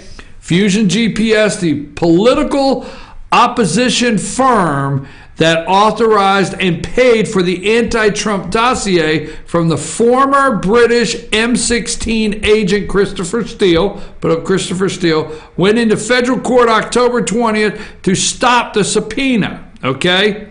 So, Fusion GPS, okay, they went into court. They're trying to stop this subpoena. They don't want you to see their bank records. All right, the firm is now seeking a temporary restraining order to block it. Fusion GPS, led by Wall Street Journal reporter Glenn Simpson, put up Glenn's picture, refused the honor of the committee's subpoena for their own testimony. Two of the executives, Tom Catton and Peter Fitch, refused to testify before the committee on October 18th. Fusion GPS, folks, these people, they're part of the Russian collusion. What they have done, we need to see who paid for this. Who paid Glenn Simpson, Fusion GPS, to have Michael Steele create this dossier? Don't forget, we have a special counsel appointed to this whole mess now, Mueller, okay? Now, we have, remember, don't forget, we have Don Trump Jr., all right? Now, we have Don Trump Jr. supposedly left, right, the campaign because he got word that this attorney from Russia had some information she wanted to share concerning Hillary Clinton. All right? This is the big news that made the big news. Remember that? So put up Don Trump meeting Jr. with Russian lawyer. All right? So Don Trump, and let me look at this. I'm trying to pull it up. Lord, we'll have to, this computer might have to throw it out. All right? That picture won't come up. Anyhow, Don Trump ran back to meet with this Russian attorney, okay, because she may have information on Hillary Clinton. And that was the big deal. That is the big deal we have been putting up with. So many things were the Russian collusion by Donald Trump. It didn't happen, folks. It did not happen. The real Russian collusion is Uranium 1. That's the Russian collusion. So we made a big, we the media has made a big deal out of Donald Trump for 9 months. Michael Flynn, General Michael Flynn. The only thing really to me, not the only thing, but the one thing that why they took Michael Flynn down. And you're going to think I'm silly for this. And it's not the only thing. But let me tell you something. If you look today and you see Tony Podesta finally getting investigated, John Podesta, okay, all the criminals, potential alleged criminals around Obama, what did Michael Flynn do? He retweeted his son's tweet, right? Retweeted his son's tweet about Pizzagate. Just remember, they don't like to talk about that stuff, and you let something happen, but you say Pizzagate or you say pedophile, they get on top of that real quick. They squash it immediately. Now, that being said, let me see if I can go back here. The computer will allow me to go back. Put up Uranium 1. Okay. Do I have a picture? This is Uranium 1, folks. Now, everybody should take the time, okay? See if I can find this. Everybody should take the time to look up Uranium 1. And computer seems to be loading okay now. Uranium 1 is a uranium mining company with headquarters in Toronto, all right? Uranium One, a uranium mining company with headquarters in Toronto, Ontario, Canada. It has operations in Australia, Canada, Kazakhstan,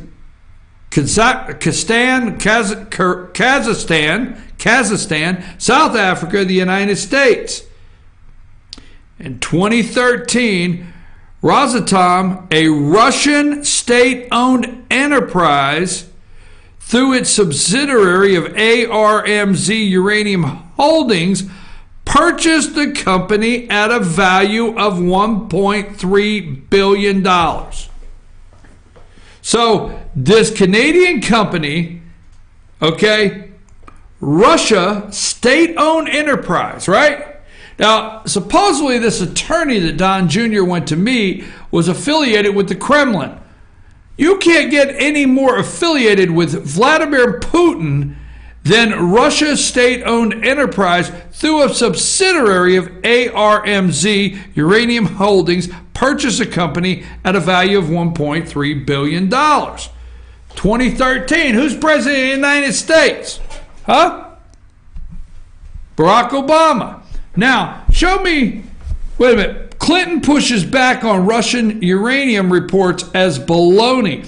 Former Secretary of State Hillary Clinton said Monday that renewed focus on Russian uranium deal approved during her tenure is nothing more than debunked baloney. That's her whole life, is debunked baloney. And a sign that the Republicans are nervous about current intelligence probes into Moscow's efforts to meddle with last year's election. Really? Are you serious?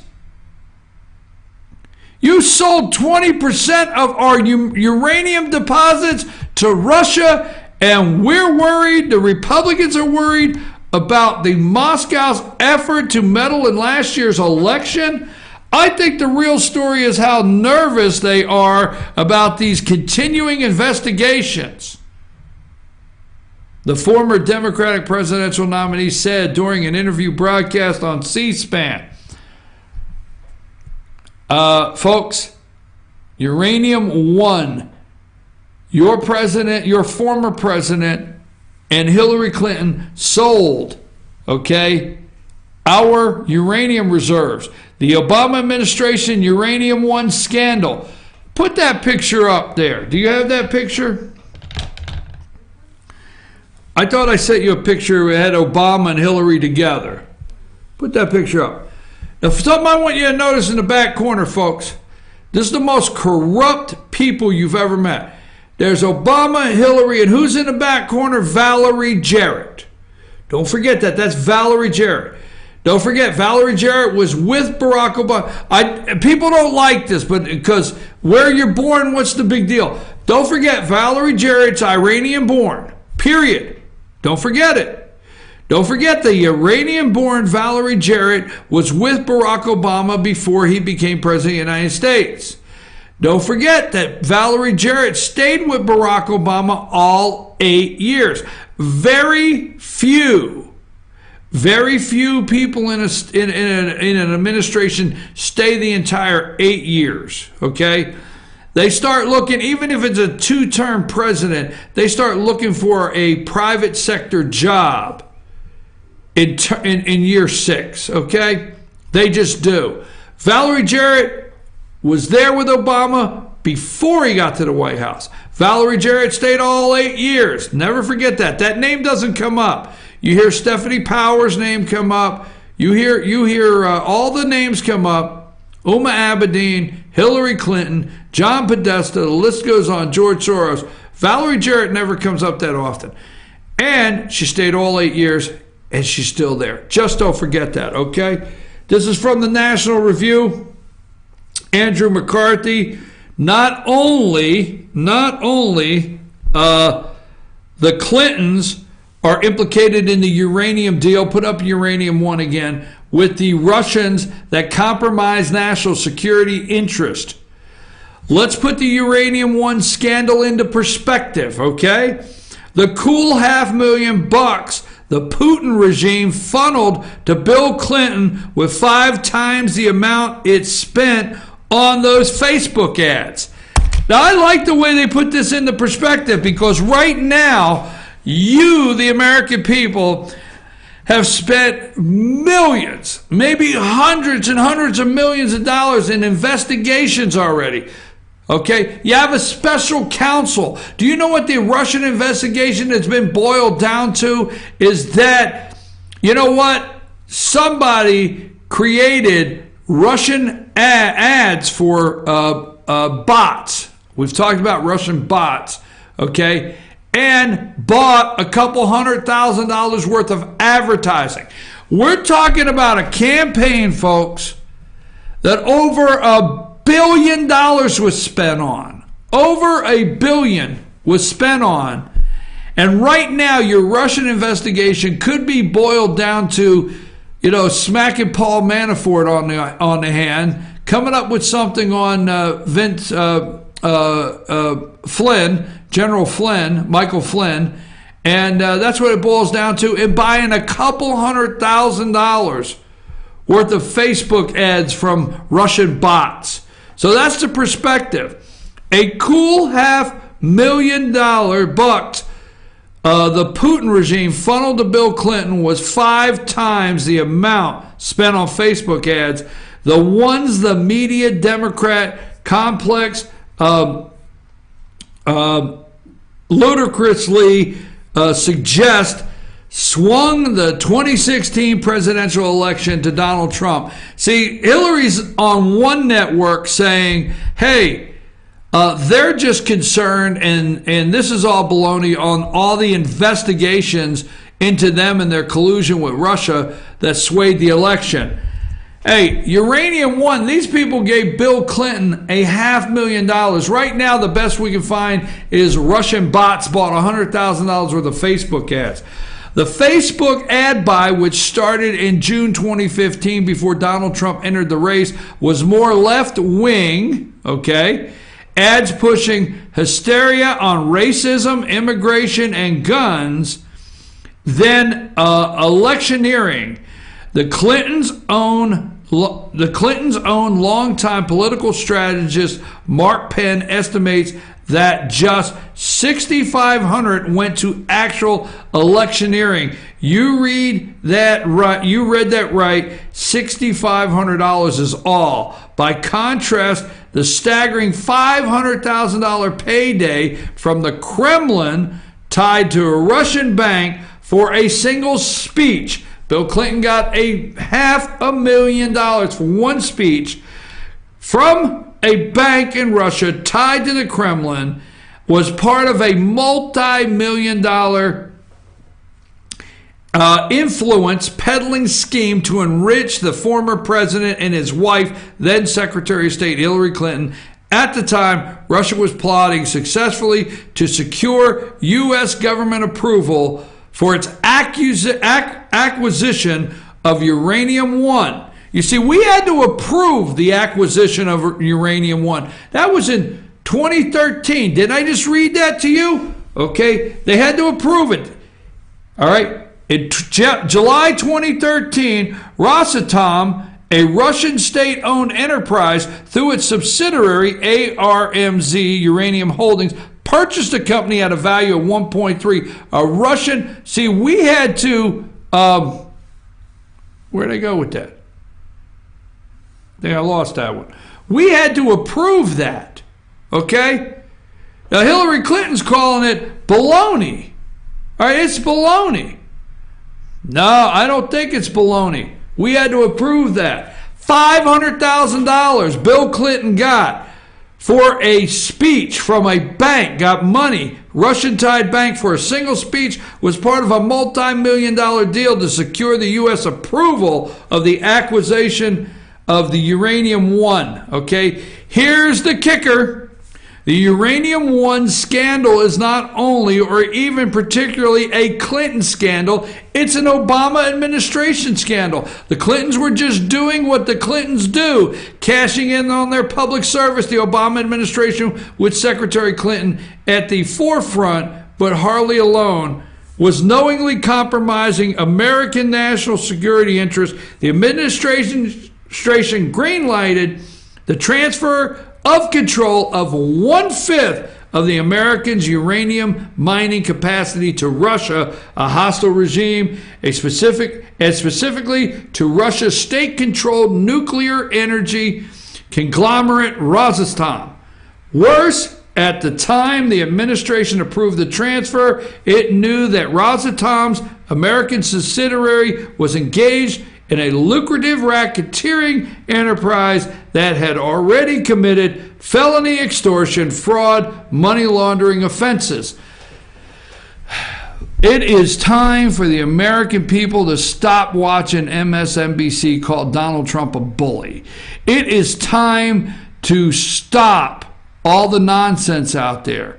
It is time for Jeff Sessions to get off the dime. I couldn't support Jeff Sessions anymore by his efforts to end MS-13, these nasty gangs, brutal gangs in this country. I applaud him. Jeff Sessions, it is time to put these people away for good. Every last one of them. I'm your host, BKP. I'm going to take a little break. Uranium won, and now that the computer's working, I can get a good close on the show. Take us to break, Sam.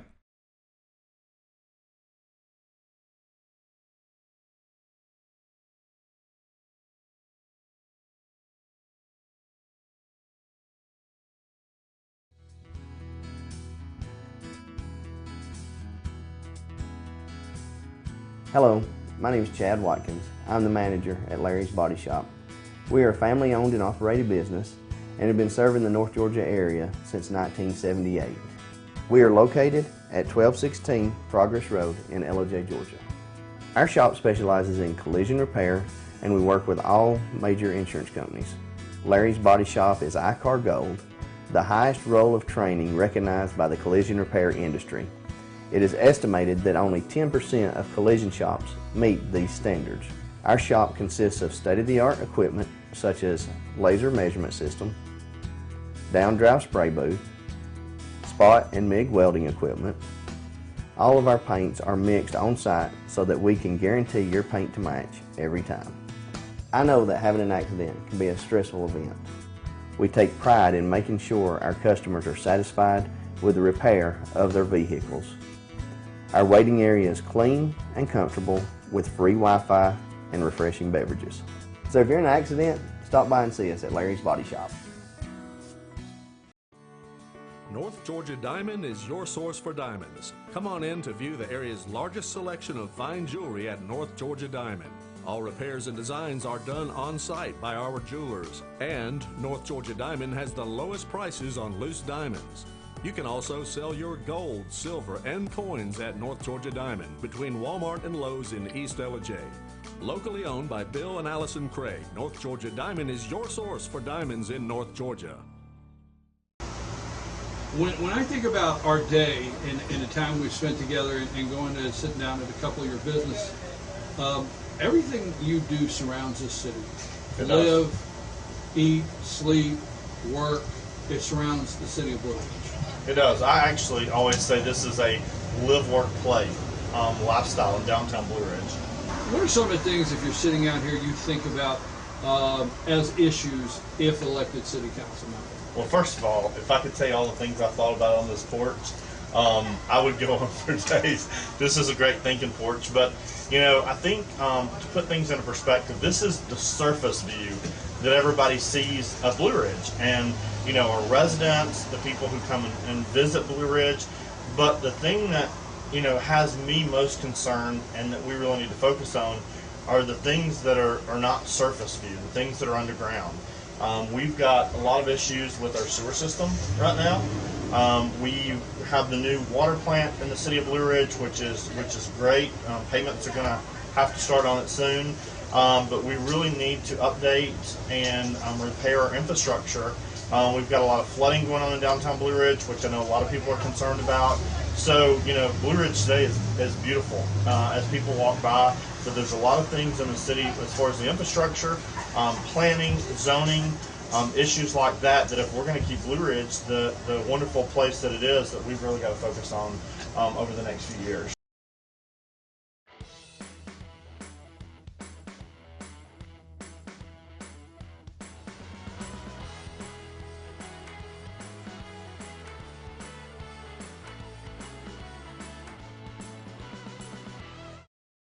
Circuit World, brand name merchandise at unbelievably low prices.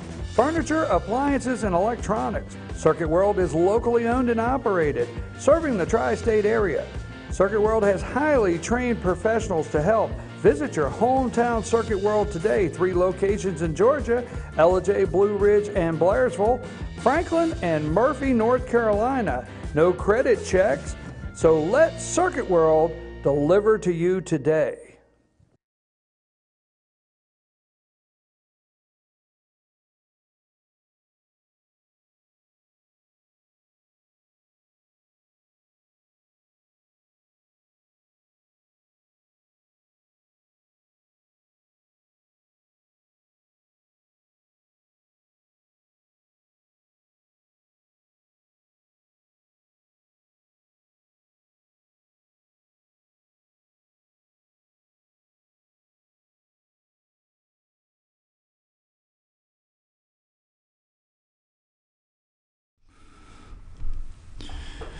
Folks, I'm your host, BKP. Good morning from the office, North Georgia's only live online morning show. We've been talking about this morning. It's time America stop paying attention to the noise out there.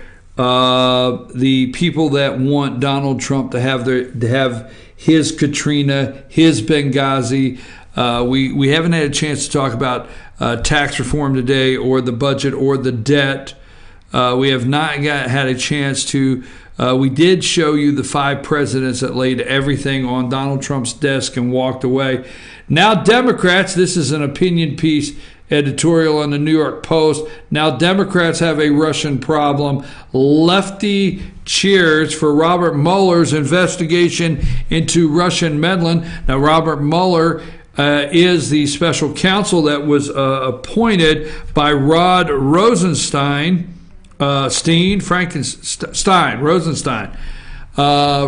Rosenstein, the assistant attorney general of the United States, because Jeff Sessions recused himself. He's a little soft there. Anyhow, Robert Mueller was appointed after. Here's the thing. Let's think about this just for a second. I got to close the show, but Robert Mueller was appointed after James Comey was fired by the President of the United States. And that created such outrage that we had to get to the bottom. We had to get to the bottom of why Trump fired the FBI director, James Comey. I mean, nothing would do us but not figure this out. And the only possible way to find out why Trump fired James Comey, and if any of Comey's allegations were true, that he released the documents, remember it was the New York Times, by his friend, a professor in Columbia, that he said, hey, hold these memos in case I need you to release them.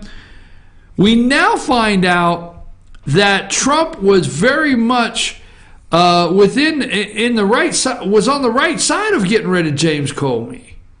Comey had to go. But remember, that's what sparked, if you'll go back to all the news shows at that time, and the Republicans, not the Democrats, the Republicans going on all the morning shows, well, we that alone is reason enough that we must have a special counsel to look into this, whether Trump obstructed justice by firing James Comey. Remember what sparked that special counsel. You would think there's just enough spark around the Clintons at any time.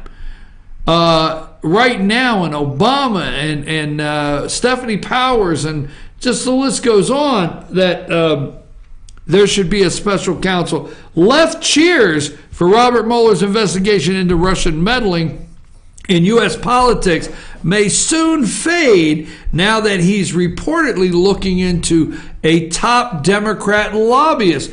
New NBC reports. Tony Podesta. Put up Tony. NBC reports Tony Podesta, the brother of Hillary Clinton's campaign chairman. There's There's Cheese Pizza Podesta on the left. That's John, his brother Tony. NBC reports that Tony Podesta, the brother of Hillary Clinton's campaign chairman, John Podesta, and his firm are the subjects of a criminal investigation by the special prosecutor. And this comes amid reports that the FBI gathered evidence of 2 years as Russian agents, including a major sleeper cell, working to gain access to then Secretary of State Clinton, husband Bill, and members of their inner circle. All of which underscores that, yes, Russia has long been trying to worm its way into U.S. politics, but that effort went far, far beyond any schemes to help elect Donald Trump as president. The Podesta probe concerns suggest he failed to fully disclose spending, a felony, while lobbying for a pro-Russian Ukrainian group. Folks, the entire gang, okay? Meanwhile, The Hill is reporting new details for a years-long FBI investigation that tracked Moscow's covert influence buying activities, including planning a spy posing as an accountant in an office of a top Clinton donor. The Obama administration knew Russia was engaged in campaign and bribery extortion. They knew this early on, okay? Yet they allowed the deal to go through at Moscow's control of 1/5 of the American uranium. Folks, there's a whole list that have to go to prison, a whole entire list that need to go to prison, we need to know Fusion GPS, okay? And then going back, this is one segment we've all been talking, it's all ties together. Fusion GPS was founded by a national journalist, became repeated flashpoint in the Donald Trump Russian controversy. There's a couple things on Fusion GPS.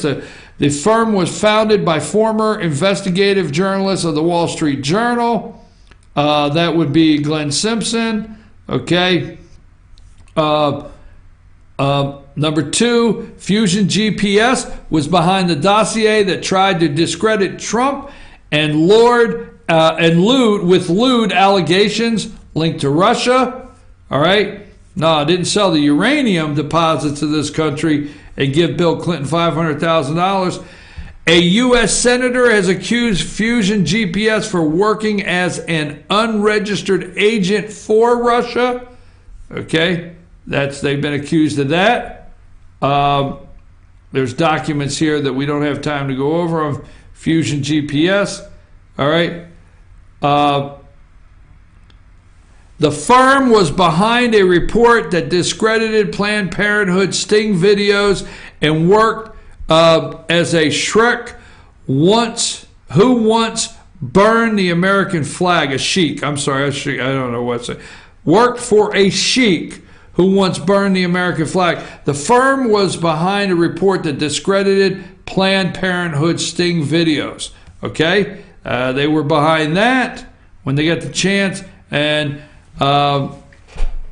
Trump's lawyer has implied that the meeting with the Russian lawyer was a setup by Fusion GPS.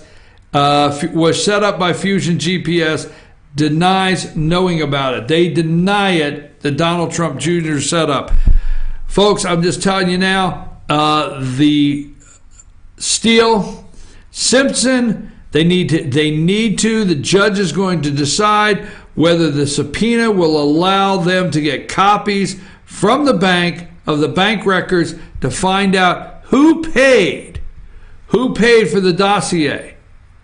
I mean, we could just be weeks away from this thing turning all the way around. That's if the Republicans have the spine to do it, okay? That's if they have the spine to do it. I read all these articles this morning This one from The Hill. It's time for a special counsel on Hillary Clinton's Russian scandal.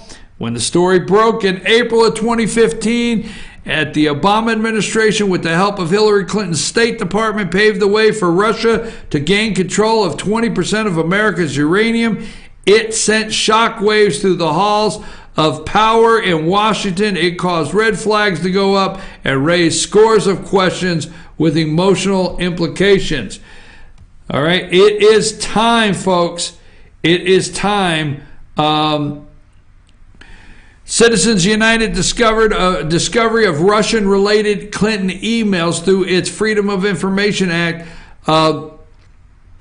litigation revealed in The Hill that Bill Clinton sought to meet with the director of a Russian nuclear energy firm and other top Russian businessmen while on a trip to Moscow for a $500,000 speech just months before Hillary Clinton helped seal the deal on Uranium 1 in October 2010. To make the matters worse, The Hill reported that the FBI busted a Russian spy ring that had infiltrated the Clintons' orbit the day before the former president's lucrative speech. I mean, what do we say? What do we say? Our airwaves are clogged up with Frederico and her flaky hats. That's what's on our airwaves. Our airwaves are clogged up with millionaires taking a knee during a national anthem. That's where our airwaves are clogged up with that. I mean, every single week our airwaves were clogged up with the whack job from Puerto Rico. They do everything they can to clog up the airwaves to make sure that information like this does not get out. But I'm sorry, folks, here we're working every day to try to get information out, okay, as much as we can. And I think if you tune into this show daily, you know when it comes to Uranium 1, Fusion GPS, and all of these stories, we've worked on them for months. But you know what? I'd like to have some help. So if you're out there and you want to join the FYN team and help with some of this research, we think we can make a big difference. And we're willing to do it. We're not afraid to do it here. I mean, if you can really come in and help me out and we can make a big we'll make a big difference. I promise. Because we will not be afraid of these stories. And we will not be afraid of putting them out and getting them out to the public like the other media seems to have a problem with. Steve Bannon is determined to go after Steve Bannon is determined to go after the establishment, and I'm going to support Steve Bannon in his efforts to go after the establishment. Let me look at some of the notes I may have this morning that I did not miss or may have missed. I was able to speak to a gentleman yesterday. I don't know if you remember when the election was going on. I did a rural America research of my own. I called 5 rural counties in Michigan, Pennsylvania, and Wisconsin. This was 6 weeks before the election. I did this research. I came to you, I came to the viewers here, and I told you weeks before the election was happened. I said rural America will win this election. Okay, rural American will win this election. I told you that. I did so much research on rural counties in Pennsylvania, Wisconsin, and Michigan. Now, the night the results came in, I was not shocked. There were people texting me I was not shocked. Okay, was I surprised? There's a difference in surprised and shocked. I wasn't shocked because I started seeing things happen that ended up in my research, and I knew, hey, if Wisconsin and Pennsylvania and Detroit, but let me tell you this, or Detroit, Michigan, okay, let me tell you this. Wisconsin, we did an interview with a farmer in Wisconsin. We went outside of Madison, Wisconsin. We went outside of Milwaukee, all right? We went outside of that. And I talked to Tom. Remember Tom up in Wisconsin? Well, I had an opportunity to talk to Tom again yesterday for a while to see how He thought the people of Wisconsin were now receiving the President of the United States. I'm going to talk a little bit more about that tomorrow. Remember, my first conversation with Tom out in Wisconsin was, do you think the people in Wisconsin will elect Donald Trump President of the United States? Now, I had a conversation with him about how they felt. So, let's see. I have offered nicely, really nicely, to give Ken Gaddis and Angie Arp, 45 minutes to discuss the issues. All right, and it's a Blue Ridge City Council race. All right, we have gotten a message that Ken Gaddis has accepted that offer to. Ken Gaddis has accepted that offer to spend 45 minutes discussing the issues with Councilwoman Angie Arp. Same goes for Angelina Powell versus Rhonda Thomas. I've offered them 45 minutes to discuss the issues. I would like for these two races, these are the hot races that everybody's talking about. I would like for these particular races here for City Council Blue Ridge, I'd like to talk about something other than cutting up signs. I'd like to talk about something other than the nonsense that has taken place in this election and actually talk about the issues. I don't want to hear you're a new voice. What is your new voice? I mean, it's fine if you're going to put out there in publication, I'm a new voice. New voice of what? What are your issues? I don't know any of your issues. Okay? It's fine if people say, hey, I'm not running with a team. Well, then who are you? So I think it's very important if we could do that for Angelina Powell and Rhonda Thomas. It's fine to ask, I think we should ask Angelina Powell, what is your new voice for the people? What are your positions? Because I can't find the positions on things, okay? Same thing with Rhonda Thomas. Why do you seek a third term? What could you do in a third term? So I think it's equal information that the voters should like to get. Same thing with Angie Arp. Why should the voters put you back in office? And Ken Gaddis, why should you be the city council person? What's your issues? Stance on the issue. So we've done that. Okay. And we will see what happens. Let's see. We did all the things I can't say. All the things I can't say. There was a whole list of things I couldn't say today because it's Tuesday. We talked about Fusion GPS. Let me see what else I have here. Let's see. I think that's pretty much it. You know, I told you when we started the show, there's 3 lists in life. There's 3 lists. You know, there's the prayer list you could get on, the S list, and the hit list. I'm probably on all 3. I tell you, I just have to keep thinking about that. I made the list. Did you make the list? Yeah, I'm on the list. It's like showing up at the club. Your name's not on the list. What? I know there's some lists my name shows up on. I'm your host, BKP. Good morning from the office. North Georgia's only live online morning show. Yes. I'm getting ready to tell them that. My little reminder in my ear. I get this little voice that goes in my ear. So does other people, you know. Woo! Wow. You know, maybe wonder where I got the little voice in my head. Anyhow, there's 2 things here. Light Up Blue Ridge we're going to be talking about real soon. And then we have the Trick or Treat downtown everywhere. We're going to be talking about that again. And we did a panel show, and we're going to run it again today. So you stay with us right after these messages if you missed it yesterday. The 4, we call it the 515, Highway 515 First Commissioner Panel with Commissioner Lamar Paris in Union County, Commission Chair Stan Helton in Fannin County, Commission Chair Charlie Paris in Gilmer County, and Commission Chair Robert, what's his last name?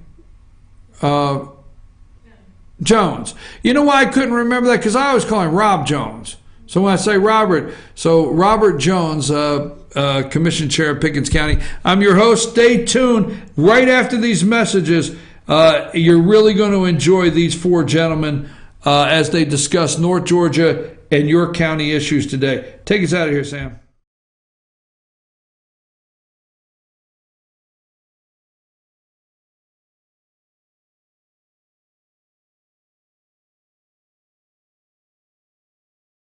I'm Nathan Fitz. I'm running for post 5 seat of the Blue Ridge City Council race. So I appreciate your support on November 7th. So you are in my everyday office, as I like to call it, here at Remax Town & Country, Nathan Fitz and team. We are a full-service real estate brokerage, and I've been doing this for about 20 years now, and I love what I do. I have a passion for this. The people and the friends that I have made from all over the world over the years has really been great. I'm actually glad that you came in this office today, because if you wouldn't mind, I'd like to show you something that motivates me every day, and it's kind of new, so it's fun to me. But behind me there is a new piece of art that I have, and it says, I don't know if you can see it or not, but it says, "You can't deposit excuses." And I put that up there because it's a good motivation for me every single day, and it helps me push through when things get a little bit crazy around here, which tends to happen. But I also think it could relate well to the council race, because there's a lot of excuses going around out there, which a lot of you may know. And at this point, I think everybody's in agreement. We all just need to unify. We need to come together. We need to make Blue Ridge better for the residents, for the businesses. And so I thought that would, be very pertinent to the race as well. Ace is your helpful place for paint and home goods, tools, outdoor living, and lawn equipment. But did you know Ace Hardware of Blue Ridge is a little bit more? We have hunting rifles and accessories for your next hunting trip. We have Amish furniture imported directly from Ohio. And we have Ace Custom Woodworks for all your custom wood project needs, from cabinets to artwork. Ace Hardware of Blue Ridge. We have your new house in stock.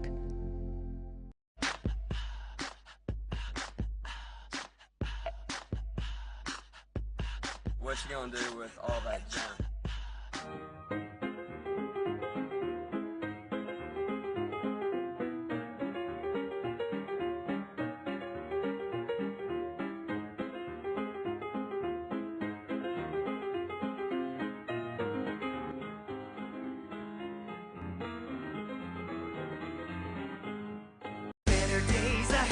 Days Chevrolet in Jasper is dropping the hammer. Over $11,000 off MSRP on new Silverados. Just look what we've done to the price on this new LT Crew Cab. Save over $11,000 and pay just $32,500. And Days Chevy is dropping the hammer in a big way on all new Chevy Malibus. Save over $6,500 and pay just $17,900. The savings are real and they're big at Days Chevrolet in Jasper. Better days ahead, Days Chevrolet. Find new roads. Hi, I'm Rhonda the Mattress Lady, and this is my husband Gary, owners of Mattress Overstocked in LJ next to Walmart. And we want to earn your business. From the time you walk in our door to the time we deliver your new mattress to your door, you will see the difference. Our selection and prices are the best in North Georgia, and customer service is our top priority. So y'all come on in and let us help you find the right mattress at the right price. That's Mattress Overstocked in LJ next to Walmart.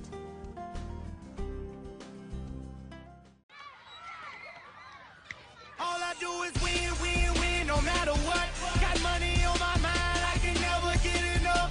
And every time I step up in the building, everybody hands go up. And they stay there, and they say yeah, and they stay there.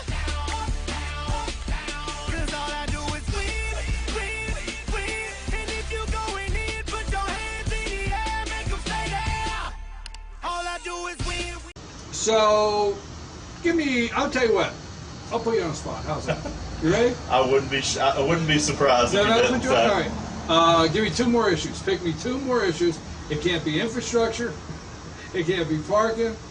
What else can it be? Pick me 2 more issues. Okay. And I'll let you go today and get off. Because no you know what I'm doing. No parking. You know what I'm doing now. I'm making an excuse to stay on this porch. Oh, well, that's fine. I'll let you sit here.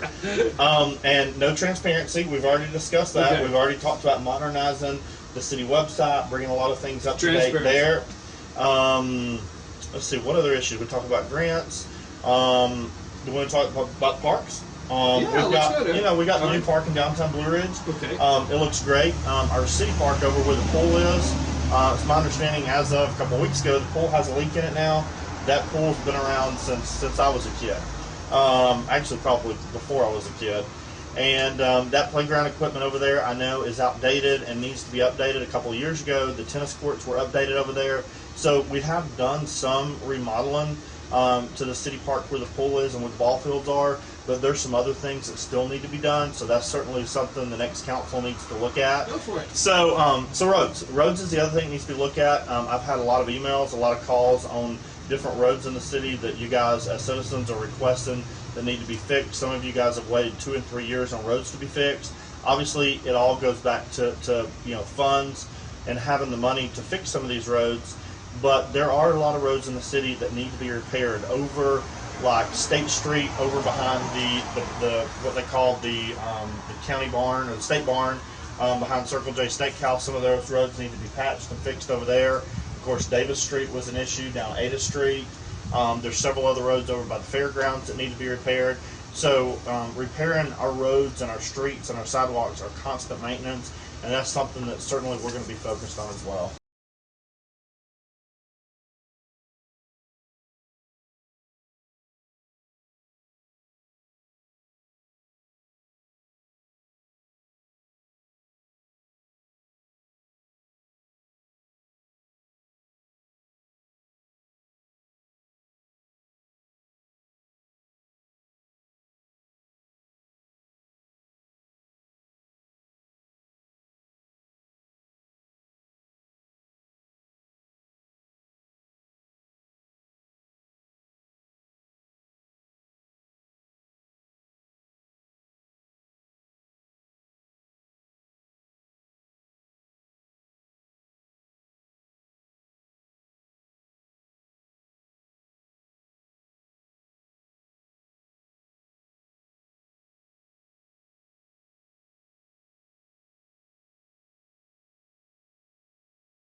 Hey, welcome. I'm your host, BKP. And again, we're still at Blue Jeans Pizza here in Blue Ridge, Georgia.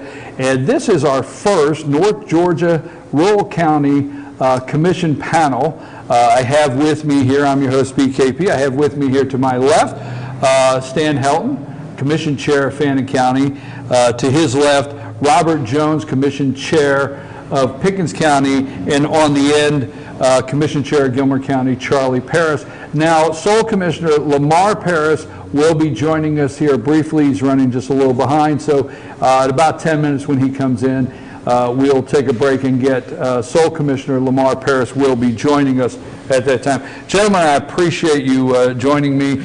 And first, I want to start by saying I want to thank you, Mr. Helton, because Mr. Helton called me one day and said, hey, what do you think about this? And we started talking about it. And I just thought it was an outstanding opportunity for what I call the 515 corridor from Jasper to Blairsville to get together and talk about North Georgia.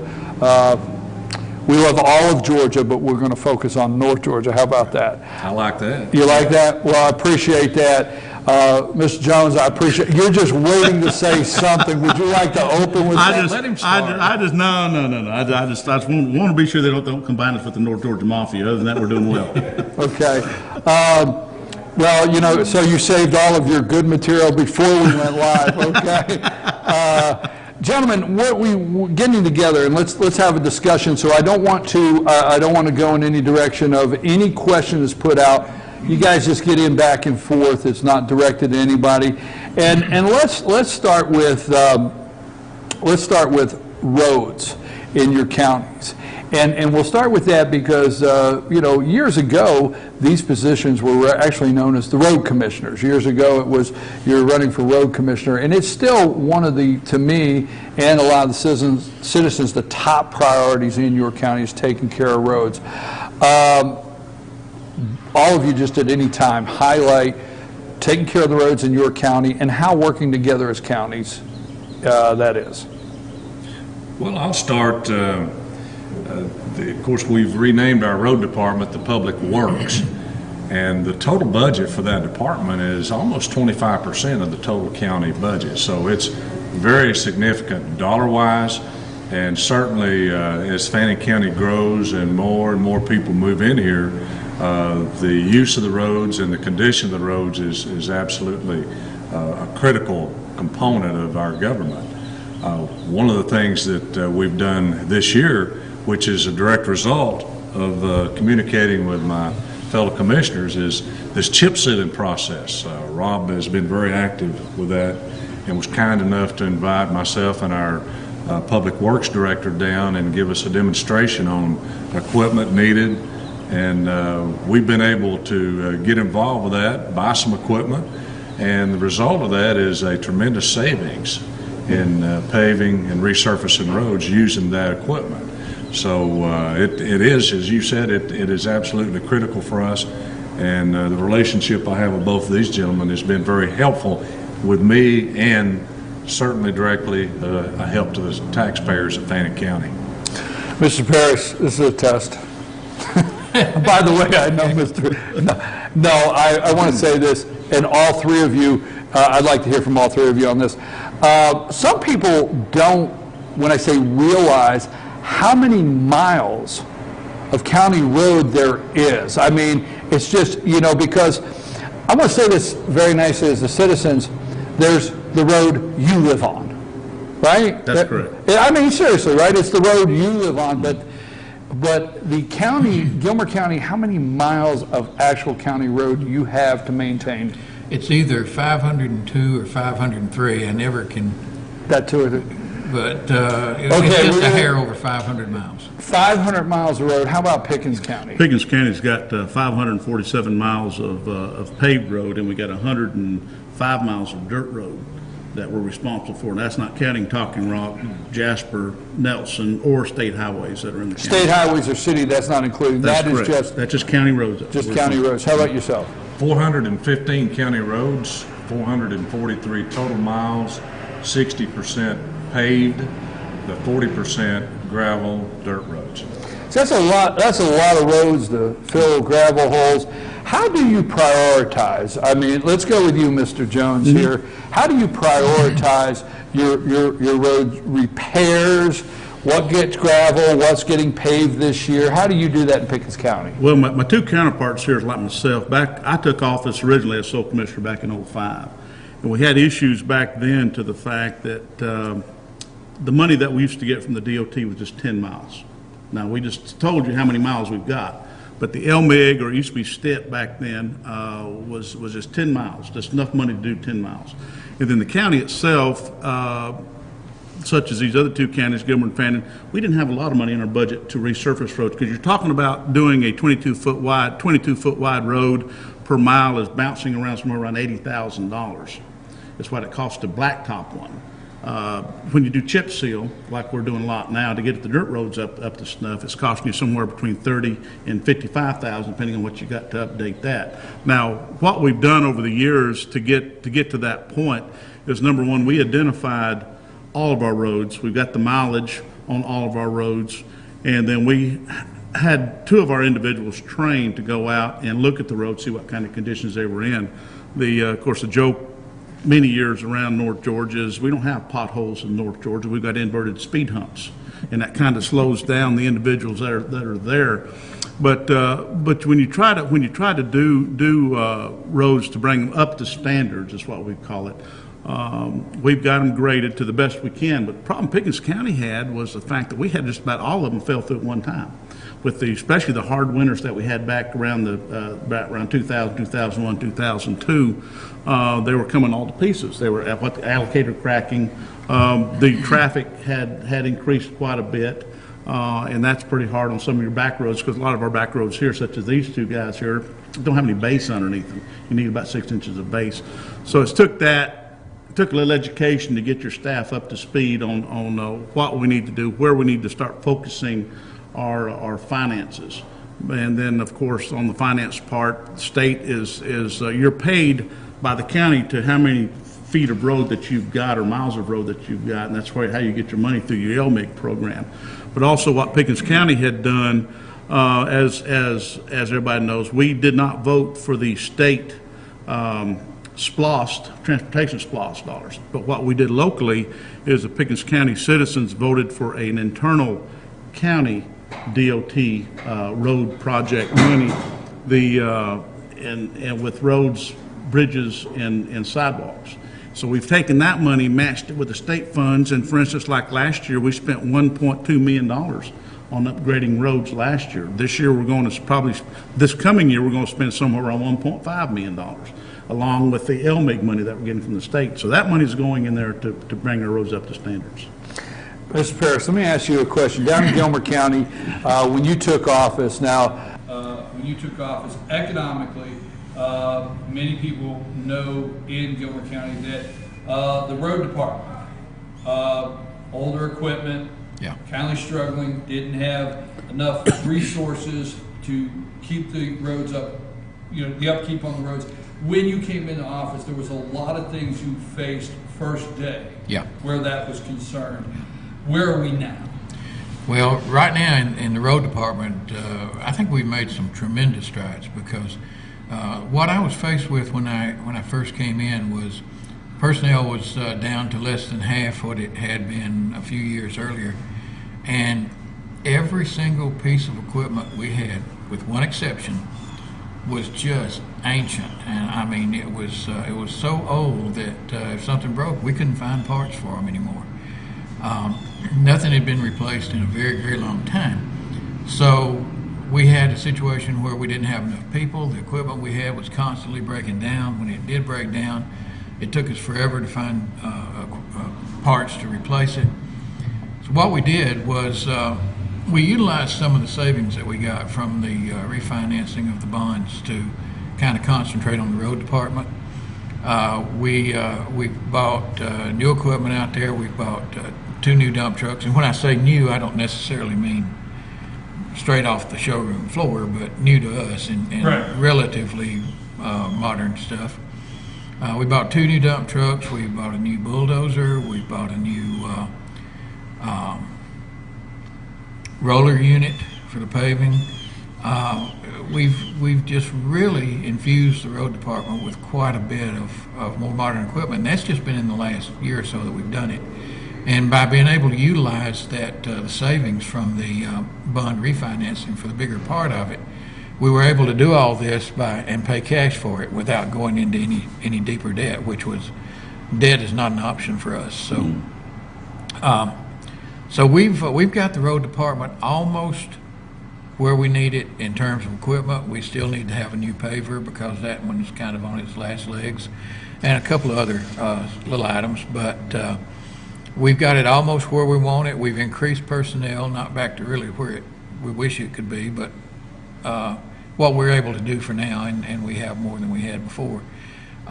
We are looking to, for instance, next spring, put an extra mowing team on the roads. So we'll have 3 teams out mowing along the roadways, and I think that'll be a big improvement. We're looking at now, too, a situation, dust control has become a major issue for us. And, of course, the obvious answer that everybody has to dust control is we want you to pave our road. And we can't do it on any scale, hardly, but particularly not on the scale that the people would like to see us do it. But we have found that there is a chemical out there that seems to be pretty effective on dust control. What we need is a pumper unit to spread it out there, and a tank to hold a large quantity of it that we can buy. So we're putting that into the 2018 budget, and we're hoping to have that by next spring. I think that the situation we have in Gilmer has improved just leaps and bounds over what it was, say, 3 years ago, and I hope that people are seeing that, and I think for the most part that they are. So very pleased with where we've gone so far. Mr. Helton, you're the new guy, right? As far as I know. Yeah, you're the new guy. You did, and I want to say this, and when you were chairman-elect, in that time period between taking office, you did visit a lot of the meetings with other counties. Yes. Sit and listen to a lot of these guys actually before you took office and was sworn in.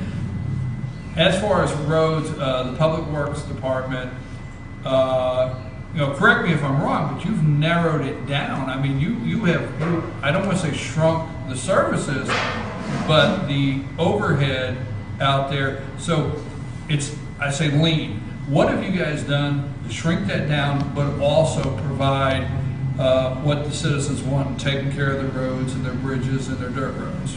Well, the first thing we did is hired a gentleman that had 31 years experience with GDOT and put him in charge and renamed it from the road garage to Public Works. That's more in tune with what is consistent today.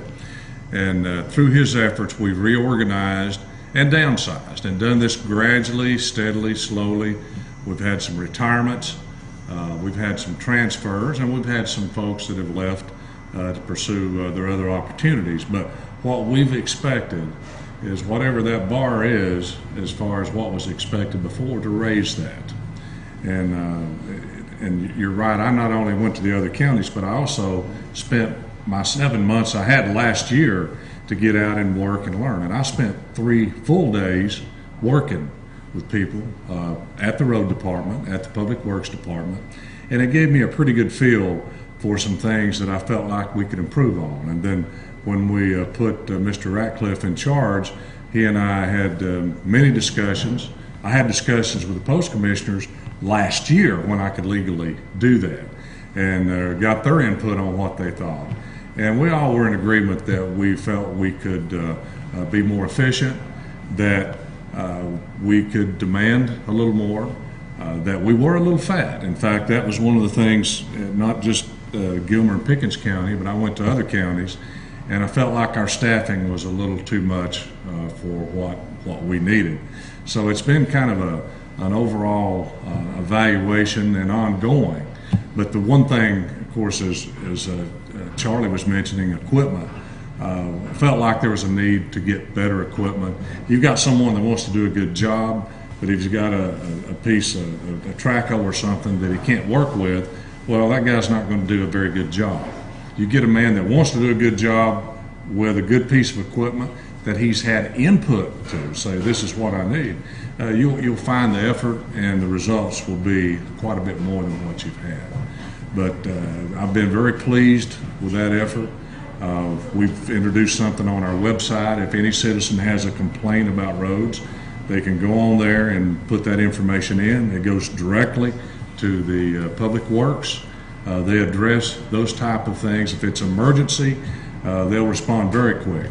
If it's something that just needs to be worked on, they've tried to be efficient with their time and work that in as they do the general areas. As you know, earlier this year, we had a full meeting, open session about what are the priority roads in our county that we need to keep open during storms, and that matches up with what we need to allow our citizens to move about very freely. So we factor all that in. The school, we've sat down with the school and asked for their input because they've had roads that have been quite honestly some pretty dangerous, and there's no more precious cargo on our county roads than our children. So I felt like that was something very critical that we input that into our decision. In fact, this week we're just finishing off a road that was a high priority for the school to make it safer, much safer, wider, cut down a hill, and hopefully the results of that will be that we'll never have an accident or an incident there again. So just a lot of things, and I learned a lot from these guys and try to input that in with our new management out at the road department, and I've been very, very pleased with the results. Let's go to another direction. I know our chairman, Sole Commissioner Lamar Paris, has not joined us yet from Union County. So if we start talking about workshops, I don't know what he would do, maybe talk to himself. I know that wouldn't be fair. I hope he doesn't get upset with me that I just said that, but he's Sole Commissioner. So, but let's go in another direction. I think all of you know this. One of the top things myself is transparency. That's just the way I am. I believe it all belongs to the citizens, and you're serving the citizens that elected you. Just that simple. It's their budget, it's their money, it's their stuff. All three of you have workshops, correct? You have workshops. Are they on a monthly basis? Hey, can we go ahead and just get him on in? Mr. Paris, come on in. We want him, come on in this far end over here. Do we need to get up and bow, or is everything fine? This is Lamar Paris, the sole commissioner in Union County. How are you doing, sir? I'm fine. Okay, when we turn the camera off, I will tell you why Rob Jones said you were late, but not until the camera. We won't do that now. Don't you forget. I made it, although we are live, you have to come in on the deal. Okay, I made a deal with these gentlemen before we start. I won't tell what I know on you, and you don't tell what you know on me. Can you abide by that? I think I can abide by that. Let's move forward. Thank you for joining us. Okay. We're talking now. You're a sole commissioner, and let me back up since you just got here. We're talking about how do you stay. These gentlemen have workshops with their commission. All three of you have a 3-person commission, right? All 3 That's counties. Correct. Right. You have workshops, and you have your meetings. How do you? Transparency is our subject we're on right now. How do you stay transparent with your citizens in Union County being a sole commissioner? I think number one is I have a weekly newspaper column that I do question and answers. It takes a lot of time each week to do that. It gives me an opportunity on a weekly basis to try to update people on not only what's going on but concerns that they have. So I think that would be number one. Number 2 is, like these gentlemen, my office is always open. Any information anybody wants, we have it available for them. We try to publicize. I'm a big Facebook advocate, so I'm on Facebook just about every day. Also trying to let people know what's going on in the county and what may be fixing to happen. So I think that helps make up for the fact that you're a sole commissioner, and some people think that you make your decisions behind closed doors that these gentlemen don't get to. Well, I can see that in some point, but everything we do comes before the county meeting and the public, just like theirs do. And so I feel very comfortable, and I think the public does, that they're seeing and getting an opportunity to know what is going on in the county, and it's not being done behind closed doors and hidden to the public. So but you still have a monthly meeting, a standard monthly meeting where you actually go up there and you make you go over your agenda for the monthly meeting and go over what's being spent, what's getting paved, what's getting done for the citizens to come here. It's a public meeting. Go ahead. I want to interject something. I was sole commissioner for 8 years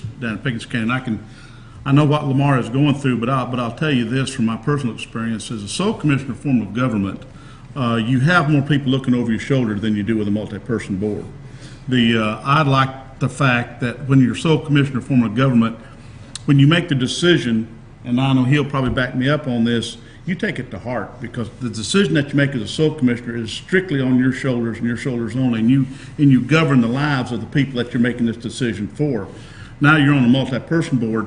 I do this, and it does take. Well, in a commission, all of the counties have a structure of CEO. That's correct. So all 3 of you have a CEO structure in the county, but if the CEO, understanding it, if the other 2 vote a different direction of what you feel, then as CEO, you're to administer what they just approved. That's correct. Am I right on that? That is true. But the point I'm trying to make is the oversight and the transparency of a sole commissioner form of government compared to a multi-person board. I think a sole commissioner form of government has more responsibility and more transparency than what a multi-person board would have. Staying on transparency, you have a monthly workshop with your post, and that's open to the public, because realistically, there's a lot of people that have called me in the past and said, can I go to that meeting? But those are open and published, and are they on your website and your workshop agendas? Yes, they are on the website. And now you have a monthly workshop also. I do. With your post commissioner. That's correct. On the first Thursday at 10 o'clock in the morning. Okay, now I wanted to work this way for a reason. You're having the first workshops in my 8 years at FetchYourNews.com that I've ever known Fannin County to have.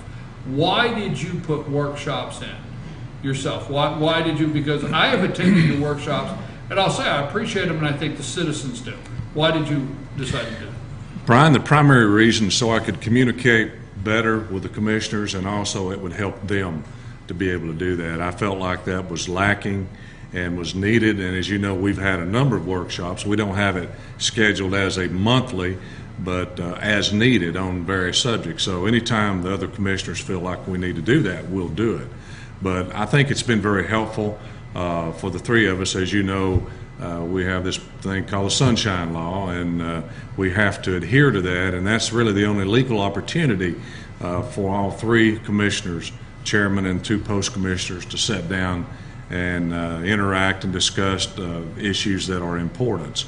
And the workshop on the finance, the budget, I felt that was absolutely critical, because in previous communications with the post commissioners, they had never had that opportunity before.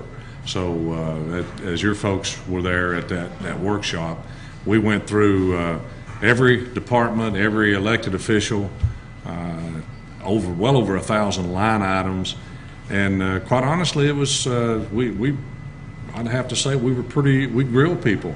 It's taxpayer money, and I don't make any apologies about being tough on that. So workshops next year, maybe some of the officials and department heads, they may have a different term for it on their end.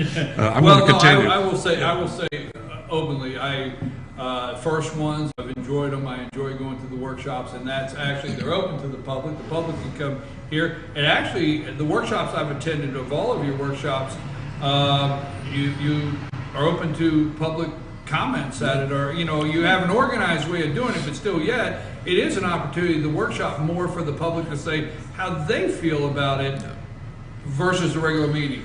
Well, as for Stan's comment to the fact that our workshop is open to the fact that our other elected officials are invited to be there also. Right.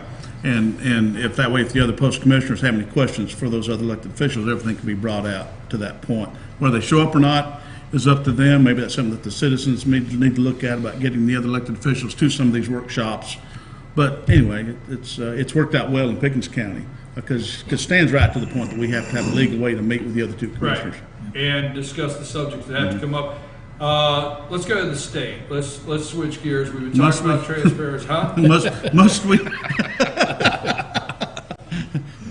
Let's talk about rural county relationship with the state of Georgia. Let's do that.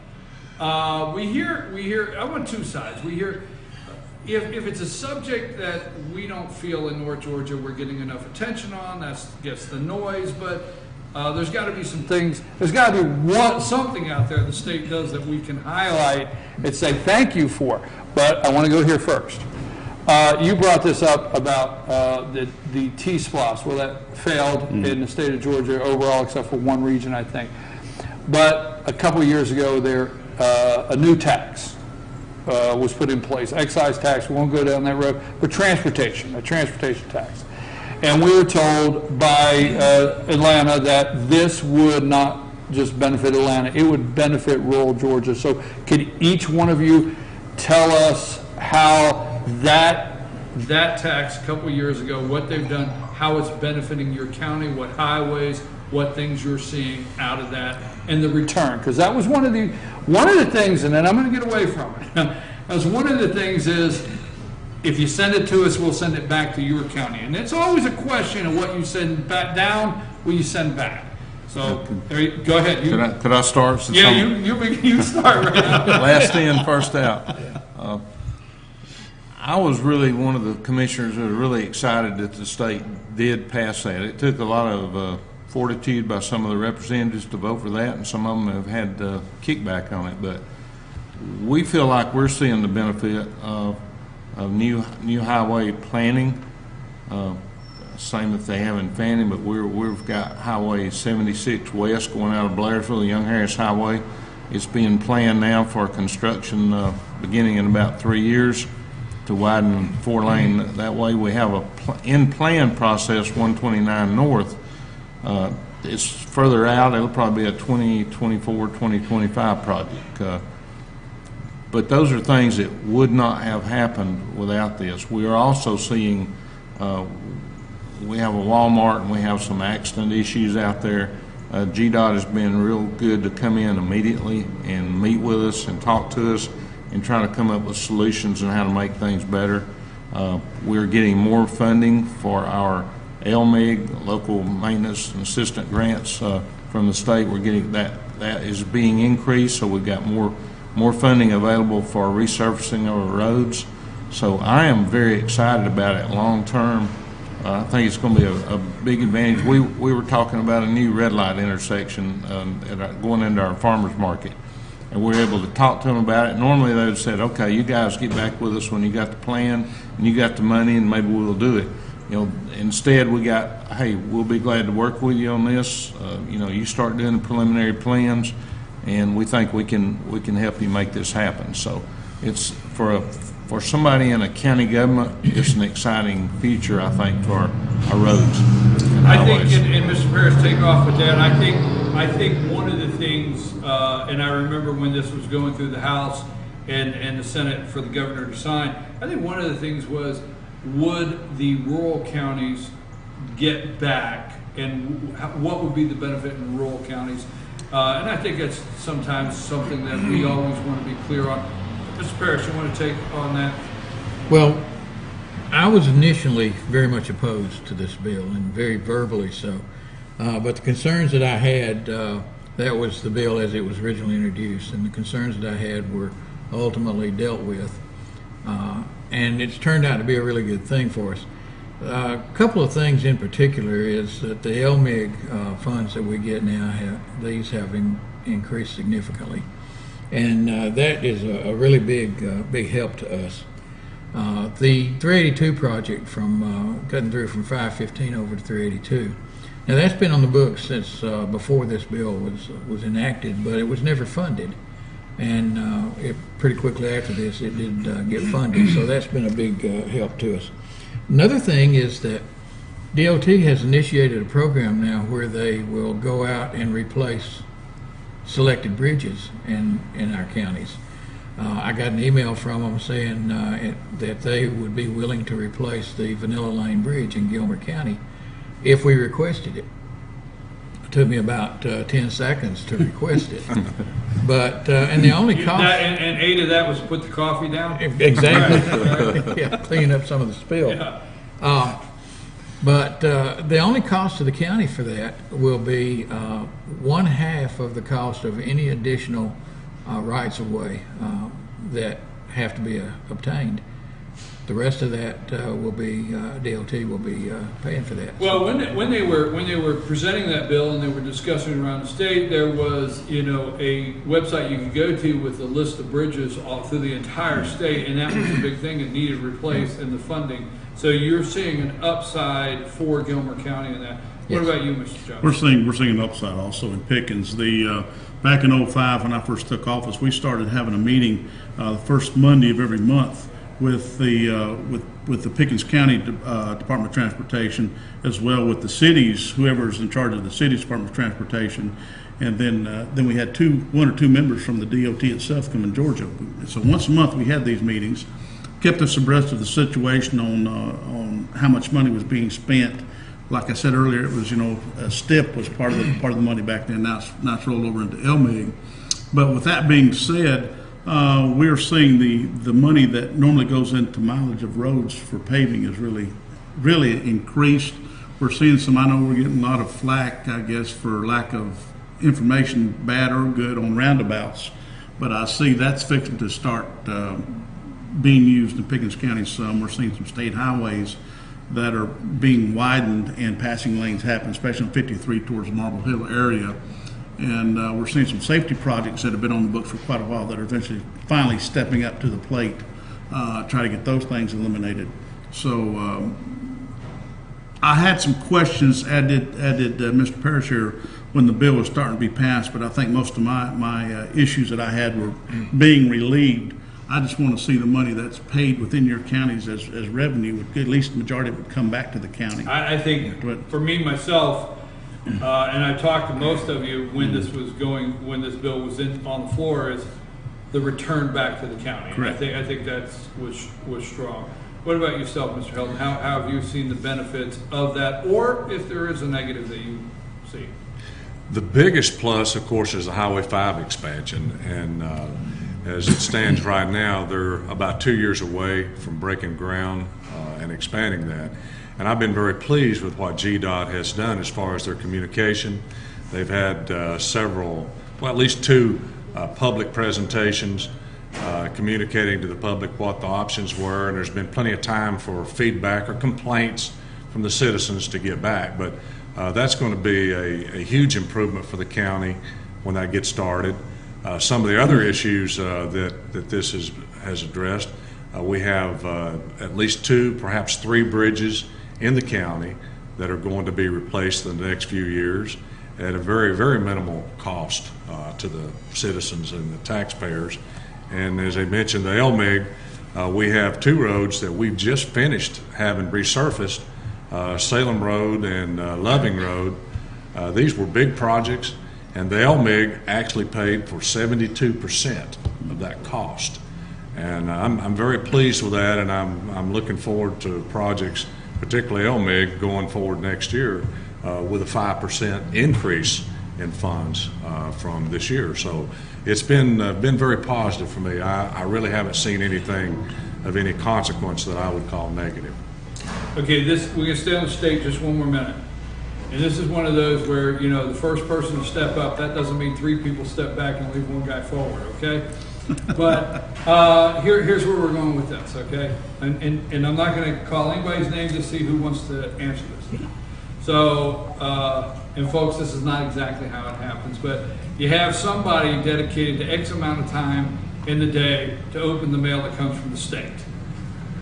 So you grins the first, all right? Open the mail that comes from the state. And then you have somebody look at the sense of urgency has to be returned within X amount of days with something in a form and a report and everything done, and it has to go back to the state, it has to be answered, or a new regulation has to be put in place. These are my words, not saying that they're but if you could say to the state of Georgia, this is one thing, and this is serious, and I've talked to all of you individually, and this is one thing, if the state of Georgia and rural counties in Georgia could say, you know what, back away just a little, or give me a little more leeway on this, or this area in my county. And who wants to go first? I'll jump into the middle. I got to give kudos to Russell McMurray. He's done a great job in the last year getting a lot of that paperwork eliminated to a point, and it expedited the fact that if we, or I know, speaking of personal experience, if Pickens County has got an issue, I get a pretty good response from actually my engineering group comes out of Cartersville, and I get a pretty good response, and normally doing well with the individuals that work there. So DOT in the last year and a half has really stepped up to the plate, got their ball rolling, got some of the paperwork pushed back, and if we call, we get a response. It's working, in my opinion, it's working a whole lot better than it used to be, and I'm sure there's always room for improvement. But the money is starting to flow, the projects are starting to flow, and I'm seeing some relief finally to the fact that if we, as chairman of the Board of Commissioners, need help from the DOT, I don't have a qualm to call because they have always responded good, especially in the last year and a half, 2 years. Well, I'd like to jump in on top of that, if I could. Go right ahead. And as I understood your question, this was generally with the state. No. Yeah, it's generally with the state. I have 2 things on my wish list from the state, and I'll preface it by saying that we get a good response from our legislatures, and when we have needs, we get help. But there are 2 things on my wish list that I wish the legislature would address. One is that when we voted down the T-SPLOST, yes, our matching funds went from 10% to 30%. Now, I understand that. They told us that up front. But when the new bill passed, for the House Bill 101, when that passed, it essentially put into place the things that were voted down on the T-SPLOST. Right. So now we've got these things in place. I really would like to see the state come back and say, okay, all you guys, we're going to stop penalizing you now, and we're going to put you back to 10% matching. to me, I think that would be the right thing to do, and it would help the counties tremendously, and I would really like to see them do that. The other thing is the TVAT formula that was put in place is one that has the counties getting less money, at least going forward, than what we anticipated that we would be getting from what they call the birthday tax. I know that there was an effort last year. Can you tell people what the TAVT. TAVT is actually? I thought it was TVAT. TAVT? TAVT, I believe it. It's one of them T's. One of them. It's to get your tag for your car. Right. Okay. Yeah. You used to have a birthday. We used to have what we called the birthday tax. Right. And they took that away. And when they changed how you register your vehicle, the county's a little on the downside. Yeah. You explain that. I don't want to get into that. That's not my job. One of the things, for instance, is there was a provision in there that if counties collected more than a certain amount, then the percentage for collection the following year would be reduced somewhat. Correct. Now, and that happened last year.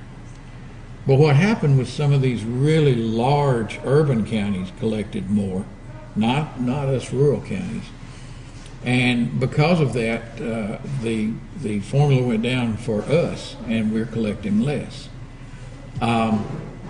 There was an effort in the last legislative session to correct that, and also to correct the overall formula so that the counties would get a little bit more of this tax, to at least get what they would have gotten with the birthday tax. And I think that's going to be reintroduced this year, and I really would like to see our legislators pass that for the rural counties, with the rural counties in mind, because the urban counties, they're doing great, but the way the formula is structured, it affects us when they do. And we were promised, I don't know if Charlie remembers, but we were promised as this TAVT come in, because that was questions that we had originally. And of course, I based mine on another opinion, but under the TAVT, if the counties were taking a hit, that the state would make us whole at the end of the year. That has never happened. Right. And so henceforth, that's why this part's coming in. But why Pickens County is kind of surviving at this point is because we've instituted a local SPLOST for our transportation, right. And not put all our ducks, all our eggs in a basket for the state. So it's kind of helped wean off us that 30% that's now required for us to do that. On the other hand, I have to give kudos to Charlie here. The TAVT needs to be addressed, especially for us rural counties. We have I know me and Charlie have taken a hit to that point, and then we were promised that they would make us whole. Okay, they've promised that they would make us whole. Live up to your promise, but I don't want to get this. Mr. Paris on the far end. Far end Paris. Yeah. The late Paris. I would go along with what Charlie has talked about. The TVAT was a law that was adopted that dealt with a problem that didn't exist. It changed a whole process of simply going and paying for your car tag on your birth date. And some legislator somewhere decided, you know what, that birthday tax, that sounds terrible. Let's do away with that birthday tax. So they came back, and what did they do? They took the sales tax off of cars, but you have to pay this fee now that's even sometimes more than the sales tax. And as a county level, it's hard for us to know what we're really supposed to get. We're relying on the state to tell us the amount of money we should be receiving. And we did all of this as a guise to get away with the word birthday tax. And they tried a conglomeration of ways to change the funding so that we would get the same amount of money. And so we don't really know for sure. It's hard to know if we get the same amount of money, but what we do know is that more money was collected than had been in the past. And who's the beneficiary of that? Not the counties, but the state. Mm-hmm. So the state's good to us, and they do a lot of good things, but in this case, we feel like that some of that extra money that the state has collected on that should be passed back to certainly the rural counties. Well, I don't mean to interrupt, but the other thing is the tax commissioners, I don't want to bring them in, but it turned them into value. They have to now create or determine values and things like that on. So anyhow, I don't want to go there. Well, the DOR, the Department of Revenue, that we've asked over the years to give us a breakdown of the sales tax coming into the counties, and we cannot get that for one reason or another. We just get a check at the end of the day. There's two reasons why I'd like to see it. Number one, which businesses are doing better than others. That way you can focus on the ones that are not doing as good. But there again, it's an auditing thing for me that I want to be sure that we're getting our fair share of the sales tax that should be coming to our county. And Lamar, both of these gentlemen here, Lamar and Charlie, both are correct to the fact that now with this, is it TAVT, TVAT, non-birthday tax, however we want to say it. I thought the VAT part was value-added tax. It's value added for somebody, not for the county. But that being said, we have all taken a hit, and the sales tax is the biggest. Not only just the fact that you've got to get your title, expense, but it's taking away all the sales tax from vehicles. And when you got a county like Pickens that's got 3 dealerships in one county, that was a pretty good hit for us. Yes, big hit. Mr. Helton, you've waited patiently. I think we've covered the birthday issue quite well. I'll go another direction here briefly. What I look very closely on and very try to be very aware of are unfunded mandates that come from the state. That has a tremendous impact on our budget. As you know, we fight and pride ourselves on not raising taxes. So if we have an unfunded mandate for any amount, that plays havoc with our budgets because that's taking funds away from something else that we think we need better.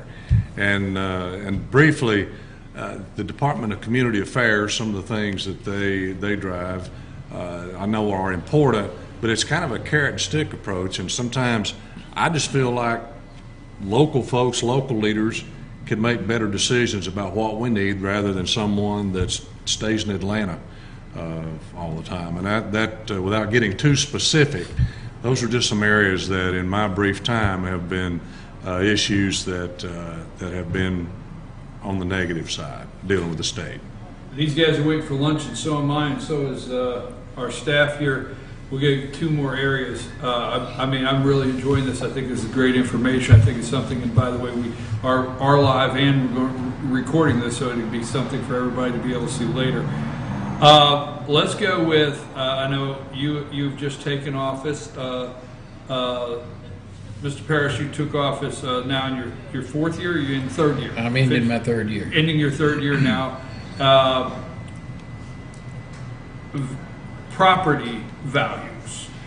Now, all of us know where we're at today. We're in an area, we all know what 2008, 2009, and 10, and so forth, and the property value going down, and your tax assessors valuing the county, and now the values are going back up. There's been a lot of balances on taxes, raising taxes, some requirements there, and trying to roll back. I think in the last couple of years there's been a little confusion on that. What has your county done? Have you rolled back taxes, or have you balanced things? Have you had to raise taxes? And what are some of the things with the economy coming back, each individually, as far as your tax structure in your county? Anyone? I'll go. Okay. Charlie pushed back on it. Was Charlie going first? I'll follow you guys. He was moving back. If the depth perception did not work on the county. Okay, go ahead. Well, as you know, Fannin County has gone through a reassessment, kind of a very painful process, quite honestly. And if you take the real value of all the property in Fannin County, that aggregate amount is over $3 billion. A lot of money, a very important function, and we, as a result of being under a consent order from the state, Fannin County has been out of compliance with the state on tax. I'm glad you brought that up, valuations. Because that is something that I know. Since 2009, and we just recently have been released from that consent order by the state. So that takes us out of the threat of being of having a fine, a significant fine, or even the worst case scenario, having the state come up and take over that tax assessor function. So The values in our county, as people move in and they buy more homes, and the value of that, it goes up. We've been in an advantage where our millage rate has slowly declined, not just something that we did this year, which we did a few weeks ago, but it's been something over the last few years. If you look at it, the previous commissioners have paid a lot of attention to that. So we've benefited from that, and that's a track that I want to stay on. I'm not going to brag on how low our millage rate is. I appreciate that. But North Georgia. Wasn't my intention. Yeah, if we pooled it, our 4 counties together, we're pretty good compared to any other 4 counties you want to mention, because it's stewardship of the finances of the county, being tough on the budget, and then having the natural advantage of being up here in the most beautiful part of the country. And as long as they have hurricanes in Florida and Atlanta keeps having traffic, I think folks are going to move here, and that's going to continue on. Well, the way I frame that, and let me just, for clarification, I mean, we've all lived here in 2008, and we know what we went through economically. We try every day not to have to remember that, but there's the realities that came out of that, and that's just the bottom line. And now values are going back up. There was things you couldn't spend. It couldn't replace equipment, like Mr. Parrish brought up earlier about the road department. There's things you could not do, but things have changed. And every once in a while, you may have to do something, and you got to, just opportunity to explain, I guess. I don't know. Anybody else? You want to go on the far end? Yeah, let me address a little bit. The property tax issue is related to values. The state requires that you stay within, and it's really complicated, so I'm not going to try to explain it here, but basically you try to stay on 42%. Right.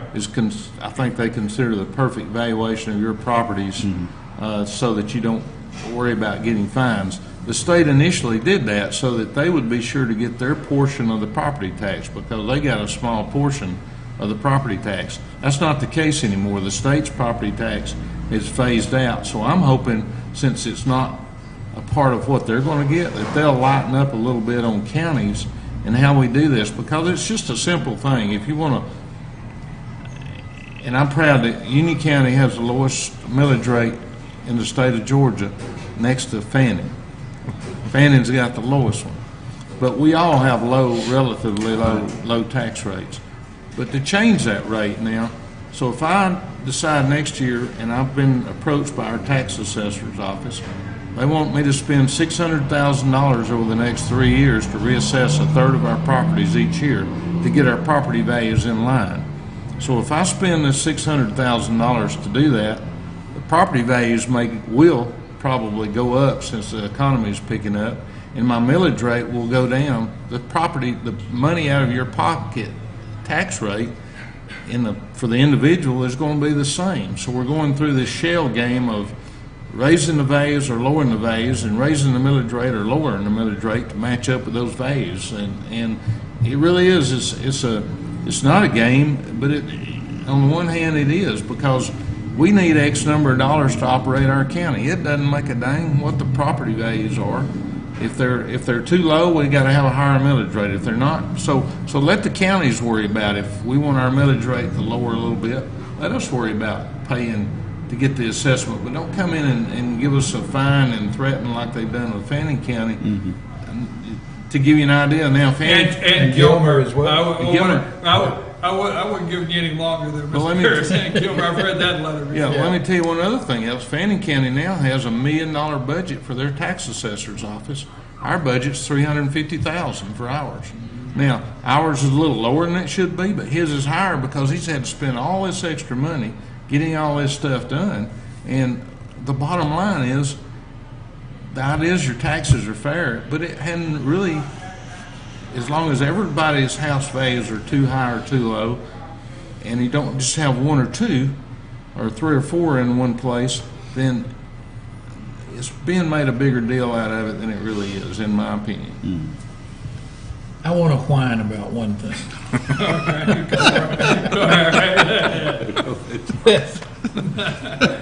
If, and this is the case for us this year, if your millage rate stays exactly the same this year as it was last year, I very much disagree with the idea that we have to advertise that as a tax increase. And under the current laws, if your tax digest goes up some and you keep your millage rate where it is, don't adopt the so-called rollback rate, you have to go through all the processes for a tax increase. And in the eyes of the state of Georgia, it is a tax increase. And I just disagree with that. I hate it that, I don't think that's fair. Whine over. Okay, we'll go with that. I made a commitment to stay out of the discussion side, just answering questions. Okay, so moving right along. Let's get over the Great Depression. Let's move on out of this. Why do I think I'm going to hear about this later? Moving right along. Just for clarification, Pickens County used the rollback rate. We re-rolled ours back a little bit. Well, the reason I brought that up, and I will say this, and I respect all of you gentlemen here, and I know where you're at on some of these things. The tax money belongs to the citizens. It's always worthy to discuss at any time what you're doing. And as Mr. Parris on the end there said, I appreciate his answer because he actually laid it out for the citizens to say, hey, you might see this up and this down, but you need to know what we have to go through to get here and do this. Yeah. So and Pickens County has tried to absorb a lot of the expenses, but like I'm one of four sitting here at the table. The biggest issue I have, and what we're all dealing with, is health insurance. Health insurance in the last 2 years is you can't predict from 1 year to the next what your health insurance is going to do, and the federal government can't predict what it's going to do. I mean, it's what the Bible says about the blind leading the blind. Let me get this for the viewers. On the health insurance, the people out there that think that the counties have some special state deal, you don't. No, we do not. You get health insurance quotes like anybody else every year. And the fact, and I hate the fact that we run a lot of our operation on part-time staff, and with the 30-hour minimum that you have, you go over 30 hours, and then you got to start supplying. I got a lot of people. Luckily, fortunately, they did put a codicil in there to act that they can sign a piece of paper that they don't want any health insurance. But it puts a hard limit to what we have to deal with 1 year to the next. That's the only, in my opinion, that's the only limited factor as we go from one budget year to the next. Of what my health and workman's comp insurance is going to cost. It never goes down. It's been an enormous increase in the last several years. It has, and it's unpredictable. Yeah, well, we're experiencing the government, the county government and city governments are experiencing exactly what you're experiencing at home. All right, let's go with two more things so we can eat lunch, and we're going to start on the far end and come this way. What I'd like to hear from each one of you this morning before we leave, tell me what the benefit is of the four counties, the communication, how you guys can help each other, and what is a time like this, and when you have lunch together and get together and talk, what is the benefit for Union County to work with these others here in North Georgia? Mr. Parris. Okay. Well, number one, we're all essentially the same size counties. We may be a few thousand one way or the other. So we have all the same issues and the same problems.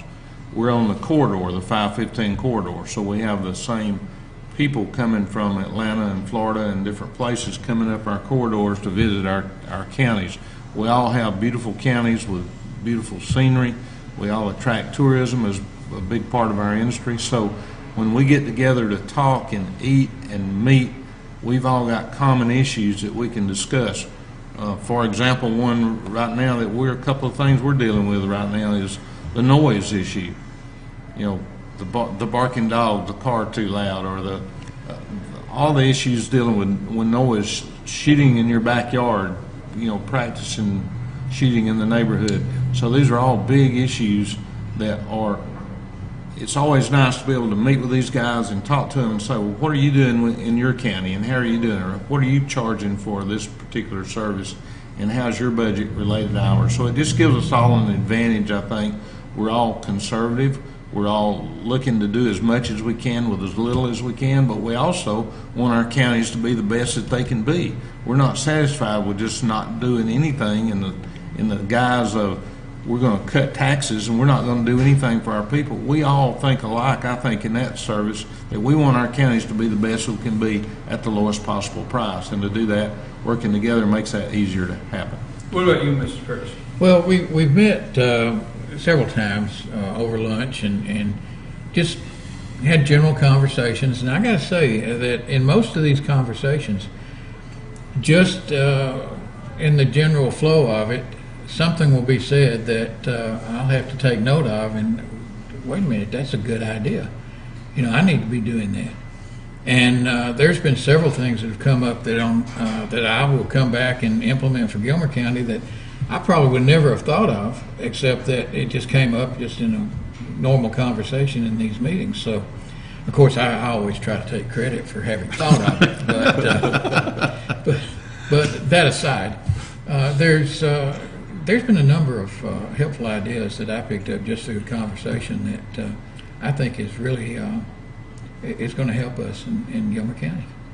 What about you, Mr. Jones? Well, having Lamar on board to help us as we go through and how we run our counties has been a very helpful project.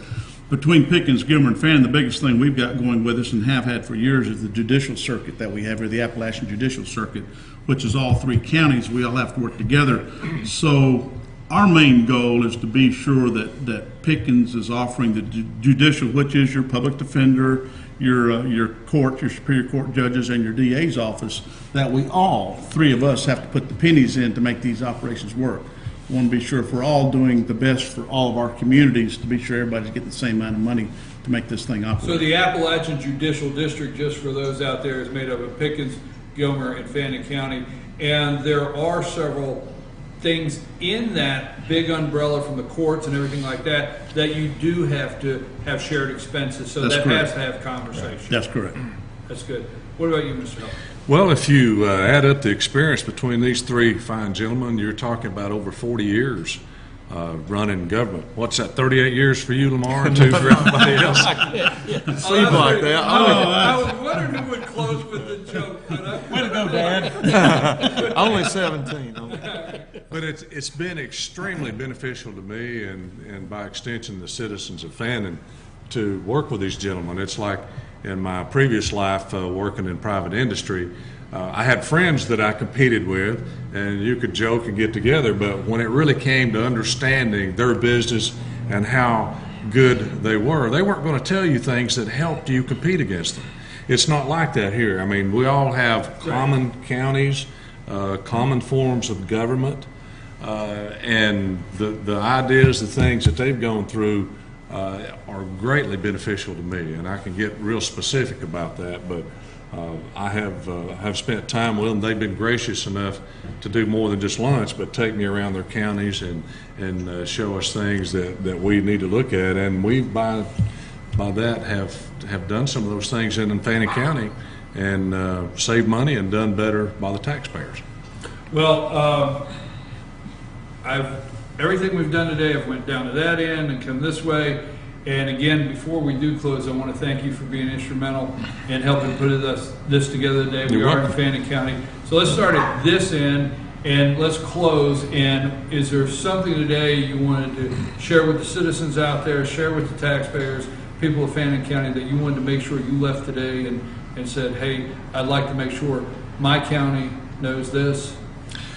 Well, the big issue for me, there's a number of them, but I take the promise that I made that I would treat the taxpayers' funds just like it's mine. I recognize it's their money, it's not mine, and I take that very serious.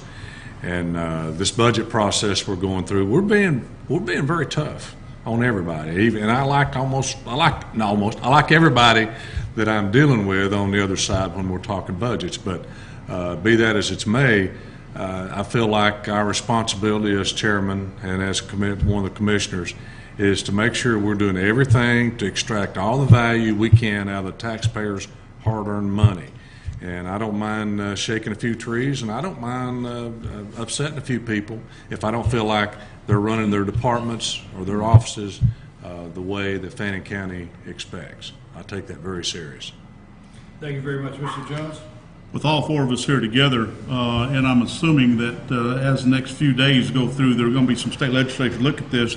We're going to look at us four as a group of the 515 corridor that have some political clout down at the state capitol. And I'm sure some of us already have, and I'm sure some of us more will probably start getting phone calls from certain areas that for support. But they see us all four working together, so they know they're not treating one different than the other. We all know what our differences are. We're trying to come together with one group and do the best for their citizens in our county without feeling ostracized by certain individuals. Thank you, Mr. Jones. Mr. Parrish? On the subject of transparency, we are right now going through our 2018 budget process, and our budget meetings will be next Monday, Tuesday, and Wednesday. Write that down. I need to be there. I want to make sure you know it. Next Monday, Tuesday, and Wednesday. These are typically all-day sessions, but if you want transparency, attend those meetings, because that's where you're going to find out not just where the money is spent, but why the money is spent. And it's all open to the public, and we appreciate anybody that wants to come and participate. And I really suggest they do that, because that is the ultimate transparency. Mr. Parrish? Budget time is the toughest time of the year for a commissioner, and especially for a new commissioner. And I remember being in Mr. Helton's shoes and having to go in that first time with all these elected officials who have been in office prior to you and pretty well had their way set. And so now you're going back and trying to get them to look again at what they've been doing to try to find and keep the costs down as much as possible. And it's not an enviable situation to be in for him or Charlie, but it gets easier and it gets better as you go along, because if you keep up with it as you go, then you're going to know by the time that second, third, or fourth term that those guys are doing a good job and doing it in a reasonable amount of money. The other thing I want to say is, I don't mean it to sound funny, but it's serious, and that we all feel for Stan and the medical issues he's been going with. But I also want to say in public that I'm jealous, because his hair is growing back and mine's not. And so with that, I'm not going to say anything else today. It is. We always need a closer. Okay? Always need a closer. I've been your host, BKP. I want to thank you very much. I want to thank these gentlemen one more time. Sole Commissioner, Union County, Lamar Parrish. Commission Chair, Gilmer County, Charlie Parrish. Commission Chair, Pickens County, Robert Jones. And Commission Chair, Fannin County, Stan Helton. I want to thank each and every one of them. This is our first 515 North Georgia Rural County panel. I think they did a great job. I think we got a lot of information, a lot of good discussion out here, and this will also be on our YouTube channel, Fetcher News FYN TV. Thank you very much again. I'm your host, BKP.